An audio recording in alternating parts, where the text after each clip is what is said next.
Bwana msikilizaji, ni kukaribisha kwenye hii simulizi tamu ya kuitwa Aniela. Ni simulizi ambayo kwa hakika wengi wameipenda, hususan inaonekana ni simulizi fulani vimewagusa watu wengi sana, lakini ni majonzi kwa huyu bidada wa kuitwa Aniela. Katika sehemu iliyopita tumeishia pale ambapo Aniela anatimuliwa kazi na hajui ni kwa nini ameachishwa kazi, lakini inasemekana ya kwamba kuna viongozi wakubwa huko ngazi za juu serikalini wanamuulizia Aniela. Sasa hii ilimpa pressure bosi wake. Aniela ni nani mpaka viongozi wa juu huko serikalini wamuulizie? Bosi wake akaona hii inaweza kaniletea shida. Huenda huyu Aniela ni mtu wa system, akaamua mfute kazi. Lakini Aniela yeye mwenyewe mpaka muda huu kimuuliza kwa nini umeachishwa kazi hajui, lakini pia haelewi ataishi vipi katika hili jiji la Dar es Salaam. Bwana, karibu sana katika hii sehemu ya 4 tupate kujua safari ya maisha ya mwanadada huyo kuitwa Aniela ilitamatika vipi. Bwana, karibu ndugu yangu.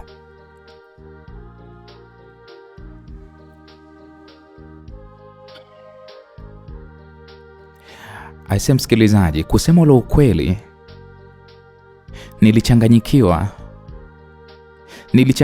kwa sababu sikujua kabisa ni kwa nini mimi nimefukuzwa kazi. Yaani kufumba na kufumbua, sina kazi kabisa. Nikasema Mungu, ni nini hiki tena mimi kinanitokea kwenye maisha yangu? Mbona nilijua mapito yangu yamepita, sasa hiki nini ambacho kinanitokea? Nafukuzwa kazi ghafla. Naanza kuishi vipi sasa katika hili jiji la Dar es Salaam, mimi pamoja na dadangu Rozi? Na wote tunategemeana. Kiukweli niliwaza, nilichanganyikiwa, nilinyanyuka. Maana yule mlinzi alikuwa amenisukuma, nilikuwa nimeanguka chini, yani hakunionea hata huruma. Nilianza kuondoka pale eneo la ofisini, lakini nilikuwa nina mawazo mengi sana kichwani. Nilitembea na kisha nikarudi nyumbani. Nilikaa nyumbani nikawa namsubiri dada Rozi arudi nimsimulie yale alikuwa amenipata huko mimi mdogo wake. Lakini kusema ule ukweli, nilitafakari mambo mengi sana. Sikujua wapi tena mimi nianzie, na sikujua sababu haswa ya mimi kufutwa kazi ni nini. Maana mimi sikuwa mkorofi, sikuwahi kugombana wala kujibizana na mtu yeyote kazini. Lakini ghafla tu nimerudi kwenye sifuri kabisa. Haya maisha. Nilitulia pale mpaka usingizi ulipokuja kunipita, na sikujua hata usingizi ulinipitaje. Nilikuja kuamshwa na sauti ya dadangu Rozi. Aliniita akaniambia, "Wewe Aniela, hebu amka." Aliniita na mimi niliamka nikakaa. Kiukweli nilifarijika sana kumuona dada Rozi, lakini yeye alikuwa ni utofauti kidogo na siku zingine. Kwanza alikuwa na uso ambao uko very serious na alikuwa hacheki hata kidogo. Sikuelewa nini kimetokea. Labda naye huko kazini amefukuzwa kama kilichonikuta mimi au ni vipi? Unajua, mpaka nikajiuliza, nikamtizama, nikamwambia, "Dada, kwema huko ulikotoka?" Dada Rozi akaniambia, "Nikuulize wewe mwenzangu, huko ulikotoka ni kwema?" Nikamwambia, "Dada, mimi sio kwema kabisa." "Sio kwema kivipi? Kuna nini kimetokea huko kazini kwako? Na kwa nini umefukuzwa kazi?" Sasa dada Rozi aliponiambia hivyo, nikamwambia, "Dada Rozi, kumbe nawe taarifa zimekufikia? Kumbe unajua kama mimi nimefutwa kazi?" Nikamwambia, "Dada, mimi mwenyewe mpaka hapa nilipo sielewi sababu ya mimi kufutwa kazi kazini ni nini, sielewi." Hapo ikabidi nimsimulie dada Rozi jinsi ilivyokuwa. Dadangu huyo Rozi wa hiari akaniambia, "Nisikilize mdogo wangu, nikwambie. Nisikilize Aniela, tena unisikilize vizuri. Mimi mwenyewe kuna muda nina mashaka na wewe, kwa sababu nilikutana na wewe vichochoroni huko Uswahilini Manzese. Sijui ulitokea wapi, lakini kwa vitisho nilivyopewa huko kazini, kisa tu kwamba mimi ndiye niliyekupeleka wewe pale kazini, basi naonekana kama mimi nimeleta jasusi kwenye taasisi. Nimeonekana kama nimemleta mtu wa system kwenye taasisi. Kwa hiyo nimepewa vitisho nisionekane na wewe, la sivyo na mimi pia nafukuzwa kazi. Sijui umenielewa Aniela? Na kweli mimi naogopa sana, kwa sababu mambo yako Aniela hayaeleweki. Wewe uwezo ukakosa ndugu nchi nzima, uwezo ukakosa hata marafiki wa baba yako au marafiki wa mama yako. Aniela, hii ni ajabu. Yaani upo tu? Hapana. Wewe Aniela ni mtu hatari. Kusema ule kweli, yani kuna mtu wewe anakutilia mashaka, na nikwambie tu ule kweli, na sijui kama anafanya makosa. Ila mimi bwana, nikwambie tu ukweli, hii kazi ndio ambayo mimi naitegemea. Mimi wazazi wangu na watoto wangu nimewaacha huko kijijini na wahudumia kwa hii kazi. Mimi sikusoma Aniela. Hivyo hii kazi ndio ambayo mimi nanipatia pesa na kuwatumia huko kijijini. Sasa nikikosa hii kazi na kupata kazi nyingine mjini hapa Dar es Salaam, unajua ni kazi kweli kweli. Hai, mimi nikishakosa kazi yangu na kwenda wapi? Kwa hiyo mdogo wangu, naomba unisikilize. Mimi naomba tu chukua pesa hii hapa, chukua mkeka ule pale, chukua vitu vyako, chukua vyombo vyako, nenda katafute chumba, uhame hapa kwangu. Ila kila mtu anatakiwa aishi maisha yake. Nimeambiwa kule kazini nikiendelea kuambatana na wewe, nikionekana na wewe, mimi naachishwa kazi, na mimi sitaki kuiacha kazi yangu Aniela. Yaani mpaka hapa nimeshakustili vya kutosha dada. Sijui unanielewa? Nakupa siku ya kesho tu. Naomba uende ukatafute chumba. Mimi kwako sina deni. Nilikupokea hapa Dar es Salaam, sikujui na nikakuhifadhi. Lakini haya maisha yanapoelekea inaonekana kabisa wewe ni mtu wa system. Wewe upo katika harakati za upelelezi. Kwa nikirudi jioni, naomba nisikukute Aniela. Yaani hilo sio kwa ubaya, naongea vizuri tu. Nadhani umenisikia mdogo wangu. Na mimi natetea kibarua changu, natetea kazi yangu.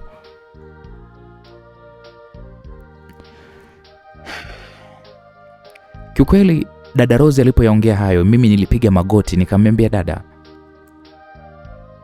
mimi ninachokuambia ni ukweli kabisa. Sijawahi kukudanganya. Nakuomba usinifukuze.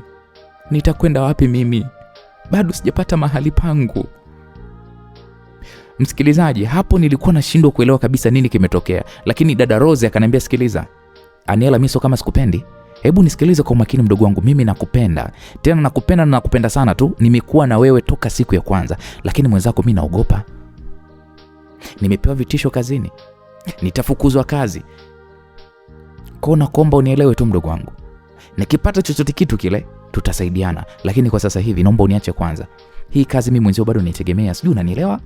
Hebu naomba ufanye hivyo kwa roho nzuri kabisa. Ya wala hata usinichukie. Na mimi najua Mungu tu yupo atakusaidia na utasimama mdogo wangu, sawa? Nikamwambia sawa dada. Dadangu huyu Rose wa hiari alinipokea Dar es Salaam na kunisaidia.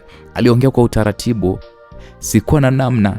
Ni wazi kabisa aliamua hivyo, na niliona ni wakati niliona sasa huu ni wakati wa mimi kuwa na maisha yangu, kusema ukweli. Siku hiyo nilipika mimi. Hatukuwa na story nyingi, kusema ukweli. Tukalala. Tukaamka asubuhi, yeye akaenda kazini, mimi nikabaki.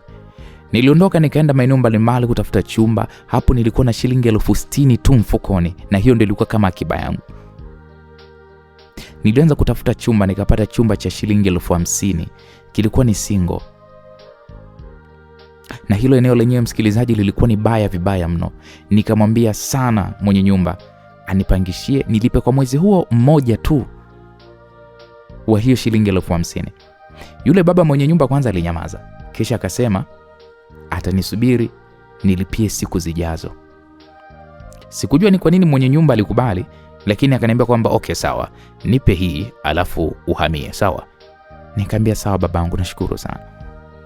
Kwa hiyo hapo nikarejea kwa dada Rose. Nilibeba vitu vyangu nikafungasha, havikuwa vingi sana.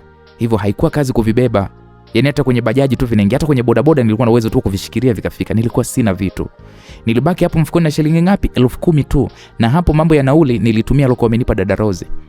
Nilifika kwenye hiyo nyumba yangu mpya, nikapeleka vitu vyangu na ule mkeka wangu. Sikuwa hata na godoro bado. Nilikuwa nina vyombo vichache, nilikuwa pia na kijiko kimoja kidogo tu. Kijiko kilikuwa ni yani sio kijiko cha kulia msosi, yani jiko lilikuwa ni dogo tu, lile la gesi, ile kijiko kile kidogo tu cha kawaida. Basi nikakaa pale, nikawa natafakari tena, maisha yangu mimi yatakuwaje? Nifanye nini? Nianzie wapi? Kusema ule ukweli nilitafakari, lakini nikajipa moyo, angalau sasa nina nyumbani kwangu. Hivyo ninalala kwenye mkeka. Hapo nalala chini, sina godoro, lakini mambo yatafanyaje? Yatajiendea tu. Hapa sasa nikasema sitaki kuwa mlalamikaji, nachotakiwa niwe mgangaji, yani niwe ngangari, nipambane. Ninatakiwa nipambane, niwe imara, mtoto wa kike. Nimepitia mengi sana, siwezi kushindwa kwenye hili. Kwa hiyo nikaendelea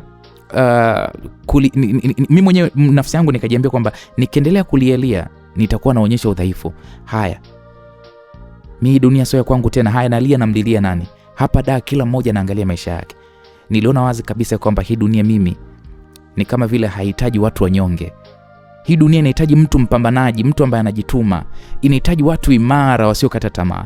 Nilijiwazia baadaye nikawa najitia moyo ya kwamba nitaweza. Nilijifunza yote hayo kipindi nilipokuwa nafanya kazi ya usafi barabarani. Tulikuwa tunakutana na changamoto nyingi sana. Mara tunatupiwa takataka, mara tunatukanwa, tunadharauliwa, mpaka muda mwingine tulikuwa tunatemewa mate. Lakini nilivumilia yote. Hivyo nikajiambia moyoni, Mungu, sasa mimi sitolia tena, nitapambana na hatima yangu mpaka itakapoweza kujulikana. Nikapata wazo la kuanzisha biashara yangu mimi mwenyewe, lakini nilitaka kabisa kubadilisha mazingira. Hivyo kwa pesa chache nilizokuwa nimebakiwa nazo, nilifikiria kununua karanga pamoja na biskuti nianze tena kuuza.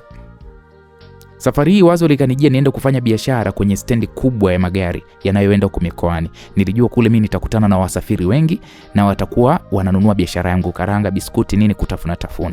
Kwa wazo hilo likawa ndilo wazo ambalo nimelala nalo. Asubuhi kulipokucha nikafanya usafi chumbani kwangu, nikapangiwa pale zamu ya kudeki chooni na zamu ya kusafisha uwanja. So unajua tena nyumba za kupanga. Kwa hiyo basi nikaoga na kisha nikaelekea stendi kuu ya mabasi mikoani. Nilipofika kule nikakutana na watu, nikawauliza taratibu za kufanya biashara pale. Wakanielekeza vizuri na wakaniambia mambo yote ya kufuata na mimi nikawaelewa. Nilipokuwa nimekaa pale nikawa nafikiria nianzie wapi, na ghafla akaonekana dada mmoja hivi alikuwa analalamika huku akawa anajisonya. Alikuwa anasema, sijui nifanyaje. Hii kazi ni ngumu. Sina mtu wa kumwachia hapa na nimepata dharura. Mdogo wangu anaumwa, yuko hospitalini, sina mtu wa kumwachia hii kazi. Nifanyaje mimi? Mungu nisaidie. Mdogo wangu atakufa kule hospitalini peke yake. Sasa huyu dada akawa analalamika, yani kama mmeuka hivi. Mimi nilikuwa namsikiliza kwa umakini. Moyo wangu ukajawa na huzuni. Nikamsogelea yule dada, nikamwambia, dada pole. Kwanza yule dada alishtuka, akanitazama, akaniambia asante. Nikamuuliza, kuna nini dadangu, mbona unaongea peke yako? Mdogo wangu ameanguka huko, majirani wamempeleka hospitalini. Mimi nafanya kazi hapa kwenye chuo cha stendi, nachukua pesa kwa wanaoingia kujisaidia, lakini sasa sina mtu wa kumwachia hapa kazi. Sijui hata nifanyaje, yani hapa nimechanganyikiwa. Hapo mimi ndo nikapata ujasiri wa kumwambia yule dada kwamba, dada, kama utanipatia mimi imani, mimi ndo nimekuja hapa kutafuta kazi. Nataka nianze kuuza karanga na biskuti. Sina shughuli nyingine yoyote. Naweza nikakusaidia kushika hii kazi yako. Ila uamini, yani mimi uniamini. Mwambie yule kule mlinzi pale aliyevaa ile sare ya ulinzi awe ananitazama hadi wewe utakaporudi. Mimi niko tayari kukusimamia dadangu. Yule dada kwanza alinichunguza kwa umakini, kisha akasema, okay, sawa, nakuamini. Kwa akamwita yule mlinzi akamwambia kwamba namwachia huyu mdogo wangu hapa, mimi nakimbilia hospitalini mara moja, nina mgonjwa, naomba muangalie. Yule mlinzi akasema sawa, haina shida. Yule dada akanigeukia akaniuliza, wewe unaitwa nani? Nikamwambia mimi naitwa Aniela Mutahaba. Okay, sawa, mimi naitwa Salome. Basi akanieleza pale taratibu zote za kazi na aliniambia jinsi ya kufanya usafi kila mtu anapotoka wapi, chooni, kujaza maji na kuhakikisha sehemu inakuwa iko safi. Kwa nikaanza ile kazi mara moja. Kwa kweli kazi ilikuwa ni ngumu sana, msikilizaji. Watu walikuwa wanaingia chooni mfululizo. Yaani kulikuwa kuna msongamano na wengine wanachafua, mimi nasafisha, lakini sikujali. Nilikuwa namsaidia yule mhitaji, yule dada. Jioni yule dada Salome alirudi. Alifurahi sana aliponiona. Nikamkabidhi pesa yake yote niliyokuwa nimeikusanya. Sikuchukua hata senti, msikilizaji. Yule dada Salome alinishukuru sana. Kisha akahesabu ile pesa, akaniambia kwamba akanipa sehemu sehemu yake ya pesa akanipatia. Akaniambia, najua unatafuta maisha. Hebu chukua hii mdogo wangu, kuanzia kesho nunua vitu vyako na uwe unauza hapa karibu. Nikiona dharura nitakuwa nakuachia kazi. Nimeona kabisa unajitahidi. Mambo yangu mimi mengi yanategemea hii kazi, mwenzio nitakuwa nakupatia kidogo. Tumeelewana? Nikamwambia sawa dada Salome, asante sana. Basi uwe na jioni njema. Nikamwambia nashukuru. Hapo sasa nikaondoka. Nilirudi nyumbani, lakini nilikuwa nina furaha sana. Nikanunua pale chakula kidogo, nikanunua pale mihogo, nikarudi nyumbani, nikapumzika, nikala ile mihogo yangu na baadaye nikahesabu pesa ile dada Salome alikuwa amenipatia. Ilikuwa ni shilingi 20,000. Nyia mwezi kuamini, nilifurahi asikwambie mtu. Na nikajiambia sasa mimi naweza kuanza upya maisha, na yakaendelea vizuri tu. Asubuhi ilipofika kama kawaida, jambo la kwanza nililofanya ni kwenda kumsalimia dada Salome. Na baada ya hapo nikaenda kununua karanga, nikanunua biskuti zangu chache. Mtaji ulikuwa ni mdogo mno, lakini ndio hivyo, nitafanyaje? Nikarudi pale stendi, nikaanza rasmi biashara yangu. Nilikuwa nauza karanga na biskuti kwenye magari mbalimbali humo stendi. Nikatangaza bei kwa sauti mpaka koli kawa linaniuma. Wengine walikuwa wananunua, wengine walikuwa wananifukuza, lakini mimi nilifurahia sana kazi yangu hii mpya. Yaani nilichokuwa najifunza ni kwamba nijali ninachokifanya, nikipende ninachokifanya. Kwa nilianza pale kufanya biashara yangu vizuri, huku dada Salome akanipa kazi. Mara kwa mara nikawa namsaidia kusimamia huduma za chooni. Nilikuwa nafanya kazi yake na nikawa namsaidia kusimamia pale stendi wakati anaenda kufanya shughuli zake zingine nje ya stendi. Kwa nikawa napata kipato kizuri kupitia dada Salome. Sio biashara yangu, lakini nilikuwa natunza pesa na kula kidogo mno.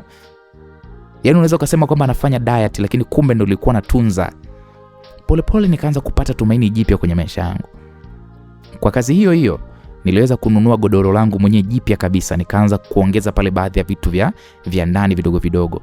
Kwa maisha yangu yakaanza kusonga mbele. Nikawa na amani sasa moyoni mwangu. Nikawa na uhakika wa kulipa kodi. Nilikuwa natunza mno na dada Salome alikuwa ananipa kila siku alikuwa ananichia shilingi 20,000, ikizidi sana mara alikuwa ananichia shilingi 30,000, na unakuta wiki nzima ananiachia mimi kila siku. Miezi 2 kapita, mwezi wa 3 kapita, mimi na dada Salome tulizoeana tukawa tumeiva sasa hivi bondi. Dada Salome hakuwa na mapumziko ya weekend. Siku zote alikuwa kazini. Mimi Jumapili nilikuwa naenda kanisani, nikitoka kanisani ndo nipo stendi. Jamani, nilikuwa nakula kwa jasho. Sasa dada Salome akaniambia kwamba ataongea na bosi wake ili mimi pia niajiri pale. Tupangiane zamu mimi na yeye tu, tuna siku za kupumzika. Siku yeye akiwepo akaye, ili siku yeye anapokuwa yupo nakaa mimi. Na biashara iendelee. Jamani, nilifurahi. Kwa kweli aliongea na bosi wake naye akanipa kazi rasmi. Niliruhusiwa kuuza vitu vyangu pale stendi. Yaani ili mradi tu misikauke kazini kusema ukweli, yaani niwepo pale. Katika hiyo kazi dada Salome alinifundisha namna ya kupiga pesa. Yaani namaanisha kwamba kubana. Aliniambia nikusanye pesa zote, lakini nihakikishe sifiki chini ya kiwango fulani kwa siku, na mimi nikakubali. Na hapo ndipo nilipoanza kupata pesa nyingi sana. Na bado kuna watu walikuwa wanakuja chooni, yani wanakuachia chenchi, wengine wanakupenda, wengine unataka sio nikwambiaje. Wengine wanakuta labda ndo wanachelewa, basi ukimwambia chenchi hivi anakuambia bana kipu chenchi sister. Kwa nikaanza kujinunulia vitu vya hapa na pale. Nilianza kupendeza, sikwambia mtu, japo nilikuwa nanunua nguo za bei ya kawaida tu zisizokuwa hali, lakini sikupenda anasa. Mwili wangu niliamua kuutunza. Kwa afya ikaanza kurejea, nikaanza kupaka mafuta mazuri kidogo na mimi nifanya ninawili nionekane mtoto wa kike. Kwa kweli hapo mwanzo unaweza kusema mimi dume, yani nilikuwa sijijali, lakini baada ya kushikashika vijela nikaanza kujipenda kama mtoto wa kike. Kwa kweli nilikuwa napaka mafuta ya mgando jamani. Basi hapo ndo nikaanza kupaka na lotion. Hatimaye nikaweza hata kununua simu ndogo ya kitocha, sikwambia mtu, nikasajili mpaka line. Namba pekee niliyokuwa nayo ilikuwa ni ya dada Salome. Katika kipindi nikaanza kunawiri, kwa wanaume wengi wakaanza kunifuata. Madereva wa magari walikuwa wananitongoza. Watu wa genge la stendi walikuwa wananifuata sana. Hata wale walikuwa wanakuja kuleta abiria, wengine wakija chooni walikuwa wakinifuata. Lakini mimi moyo wangu ulikuwa umefungwa kabisa kwenye swala zima la mapenzi. Sikuwa tayari kwa mwanaume yeyote. Nilikumbuka unyama alionifanyia pia. Nilikumbuka pia ukatili wa Krish yule Muhindi. Yaani nilijiona kabisa sina thamani kabisa, na niliamini hakuna mwanaume wa ukweli atakayeweza kunipenda mimi. Niliona wanaume wote ni wapumbavu tu, hawana mbele hawana nyuma, washenzi kabisa. Wanakuja kwa huruma, wanakuomba, wanakutaka kwa maahadi kibao, lakini wakishatimiza tu haja zao baada ya muda fulani wanakuona wewe takataka, si lolote, si chochote. Ingawa wanaume, msikilizaji, walikuwa wananionyesha interest ile kweli kabisa wananipenda. Nikajiwazia moyoni mwangu, hivi kutakuwa kuna mwanaume mwenye maneno matamu kama P aliyenilagai kwa kila kitu mpaka nikaamini sasa mimi nikiwa na yeye dunia hii hakika kama vile tutakuwa mimi na yeye tu. Lakini mwisho siku alichokuja kunitenda, jamani, mimi nilichukia hiki kitendo cha kufuatiliwa na wanaume. Yaani sio tu mwanaume kunitongoza, yaani kufuatiliwa tu nilikuwa nachukia vibaya mno. Na wakati mwingine nilikuwa na wajibu vibaya, yaani ili mradi tu sikutaka mazoea nao. Ni mtu pekee nilikuwa nimezoeana naye alikuwa ni dada Salome, kiasi cha kumweleza mpaka historia yangu yote ya maisha nilimwambia. Na dada Salome alinionyesha huruma kubwa sana. Alinionyesha huruma kubwa sana. Akasema Mungu ni mwema, atakunyanyua mdogo wangu. Kwa hiyo dada Salome alinisifia nilivyokuwa nimetulia, hakuamini. Akaniambia ipo siku, dada Salome ananiambia mimi kwamba eti ipo siku nitapata mume ambaye atakayenipenda, atakayenijali na kuniheshimu. Unajua nilimtazama tu, afu nikamwitikia okay, sawa. Siku moja nilikuwa niko zangu nyumbani. Haikuwa siku yangu ya zamu, yani haikuwa mimi siku yangu ya zamu kwenda kazini. Nilikuwa tu nimepumzika nyumbani, nafanya shughuli zangu ndogo za hapa na pale. Ghafla bwana dada Salome akanipigia simu, nikapokea. Akaniambia, mdogo wangu wewe uko wapi? Nikamwambia mimi niko nyumbani dada. Hebu njoo stendi sasa hivi, kuna jambo la muhimu sana nataka tuongee, njoo. Nikamwambia okay sawa dada, nakuja. Kwa nikamka pale haraka, nikaoga, nikavaa nguo zangu, nikachukua pale pikipiki mpaka stendi. Nilipofika nikamkuta dada Salome amekaa nje ya choo kwenye eneo letu lile la kazi. Nikamwambia haya dada, nimefika, haya niambie. Na ndio maana nakupenda sana mdogo wangu. Nikikuita tu dakika chache tayari umeshafika. Umenijali sana dada yako, utafika mbali. Wewe una kitu mdogo wangu, wewe mdogo wangu una kitu. Kiukweli mimi nikacheka, nikamwambia dada, ukiniita mimi niko tayari. Si unajua kwamba wewe ndo dunia yangu. Asante sana mdogo wangu. Sasa mdogo wangu, kuna rafiki yangu huyo mmoja amekuwa akizungumza na wazungu kwa muda mrefu sana kutoka huko Ulaya. Alikuwa anasaidiwa kuandika Kiingereza, ila yeye mwenyewe hajasoma Kiingereza, hajui kabisa. Sasa wale wazungu wanakuja leo, wapo njiani, wanakuja kwa ndege. Rafiki yangu alikuwa mkalimani wao, lakini amepata dharura, ameenda kwa mkoani kumtafuta mume wake, hana mtu wa kumsaidia. Mdogo wangu, wewe unajua Kiingereza? Huo ungenge wa yes no to do that you know very well. Naomba uwasaidie, uwe mkalimani wao. Mimi nitakusaidia zamu yako zote za kazi, wiki nzima niko hapa mdogo wangu, nitakusaidia. Sawa mdogo wangu? Nikamwambia sawa dada. Mimi siwezi kukataa, mimi kila lugha naiweza, nazijua lugha nyingi zaidi ya 5. Kwa nikamwambia hao wazungu wana asili ya wana asili ya wapi? Wanawasili saa ngapi airport? Akaniambia sio muda mrefu, nimeshaongea na mtu atakayeweza kuja kukuchukua. Sawa mtaenda pamoja uwanja wa ndege, mkawasubiri hao wazungu mdogo wangu, yani usiniangushe, wewe Kiingereza unakijua. Nikamwambia sawa dada, hakuna hata shida. Ila nikabadili nguo, maana nimevaa kinyumbani sana. Wewe usijali kwa mavazi, wale ni wazungu, kwanza wapendage mambo mengi. Umevaa vizuri tu mdogo wangu, jinsi na topu na huo mshepu wako umekaa umewaka. Kwanza umependeza mdogo wangu. Yaani hata usiofu, subiri tu rafiki yangu hapa aje akuchukue, mwende huko airport mkapokee wageni. Wewe Kiingereza si unajua kweli? Hebu ni testi kama unajua Kiingereza. Nikamwambia yes madam, I know very well to do speak English as well as you know. Kwa hapo nikamwongelea kile Kiingereza cha nani. Basi nakwambia dada Salome alicheka vibaya mno. Tulikaa pale na baada ya muda kidogo simu ya dada Salome iliita. Akaongea pale, nikamsikiliza tu. Akaanasema halo, yuko hapa tayari. Yuko hapa. Atoke nje, akepo sasa hivi anakuja. Mimi sikujua dada Salome alikuwa anaongea na nani, wala sikujua kile nini wanachokiongea, ila tu nilimsikia dada Salome ndo anaongea hivyo. Lakini nilielewa kabisa kwamba huyo mtu ambaye anakuja kunichukua yuko nje, kwa hiyo inabidi tutoke twende akanipokee. Lakini dada Salome akakata ile simu, akaniambia wewe, haya twende. Jacqueline ameshafika yuko nje hapo, njoo tuwai ili mwai airport mkawapokea wazungu. Nikasema okay sawa. Kwa tulitoka pale nje, mimi na dada Salome, tukakuta gari moja pale imepaki. Dada Salome akaniambia itakuwa gari ile pale, ile gari mimi naijua, huwa naitumia mara nyingi sana, itakuwa ndo huyo. Sasa mimi nilifikiri kwamba labda utakuja na usafiri wa kurequest. Lakini kumbe huyo rafiki yake aliomba msaada, anajiweza. Kumbe rafiki yake bwana ana gari yake. Nikasema okay sawa dada.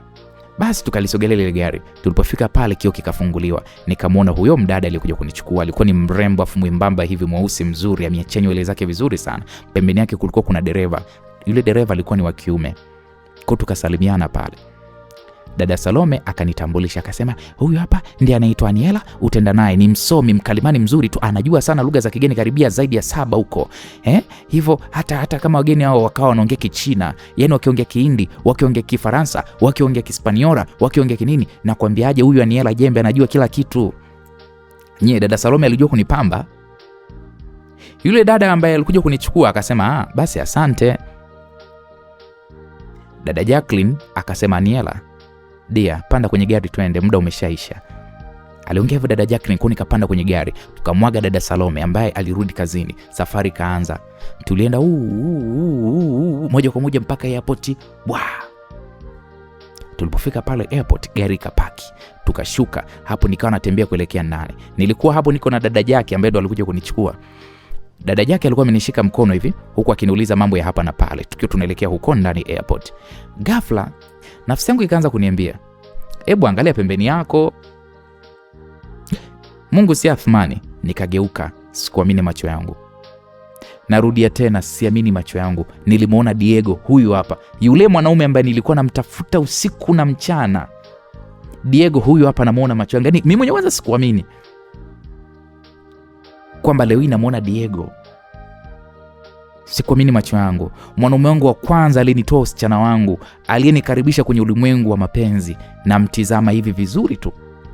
Ni kweli alikuwa ni yeye kabisa. Diego kwanza alikuwa amevaa vizuri, anatembea vizuri, tena alikuwa akivuta begi zuri la matairi ya kisasa kabisa. Sikuelewa, sikuamini kama huyu ni Diego. Niliwaza sasa, nilianza kumfuata. Kwa sababu dada Jacqueline alikuwa amenishika mkono, nikautole mkono wake, nikaanza kuelekea alipokuwa Diego, maana alikuwa ni upande mwingine kabisa wa barabara ndani ya eneo la airport. Alikuwa yuko mbali kidogo na sisi. Nikaanza kutembea pale haraka haraka, nikatembea haraka haraka huko, mapigo ya moyo yanaenda mbio vibaya mno, yananidunda. Moyo wangu ulikuwa unadunda kwa nguvu sana. Sikutazama pembeni wala nini. Sikuamini mimi macho yangu kwamba Diego huyu hapa ni naye. Na ilionyesha Diego mimi hakuniona, ila mimi ndo nilikuwa nimemuona yeye. Ghafla bwana, bila kutarajia, nikasikia mlio wa breki za gari. Gari ilikuwa imefunga breki karibu yangu kabisa na mimi, maskini ya Mungu. Kumbe nilikuwa natembea bila kuangalia huku na huku. Sikutazama kama kulikuwa kuna gari linakuja. Akili yangu mimi yote ilikuwa ipo kwa Diego. Ile gari ilisimama karibu kabisa na mimi.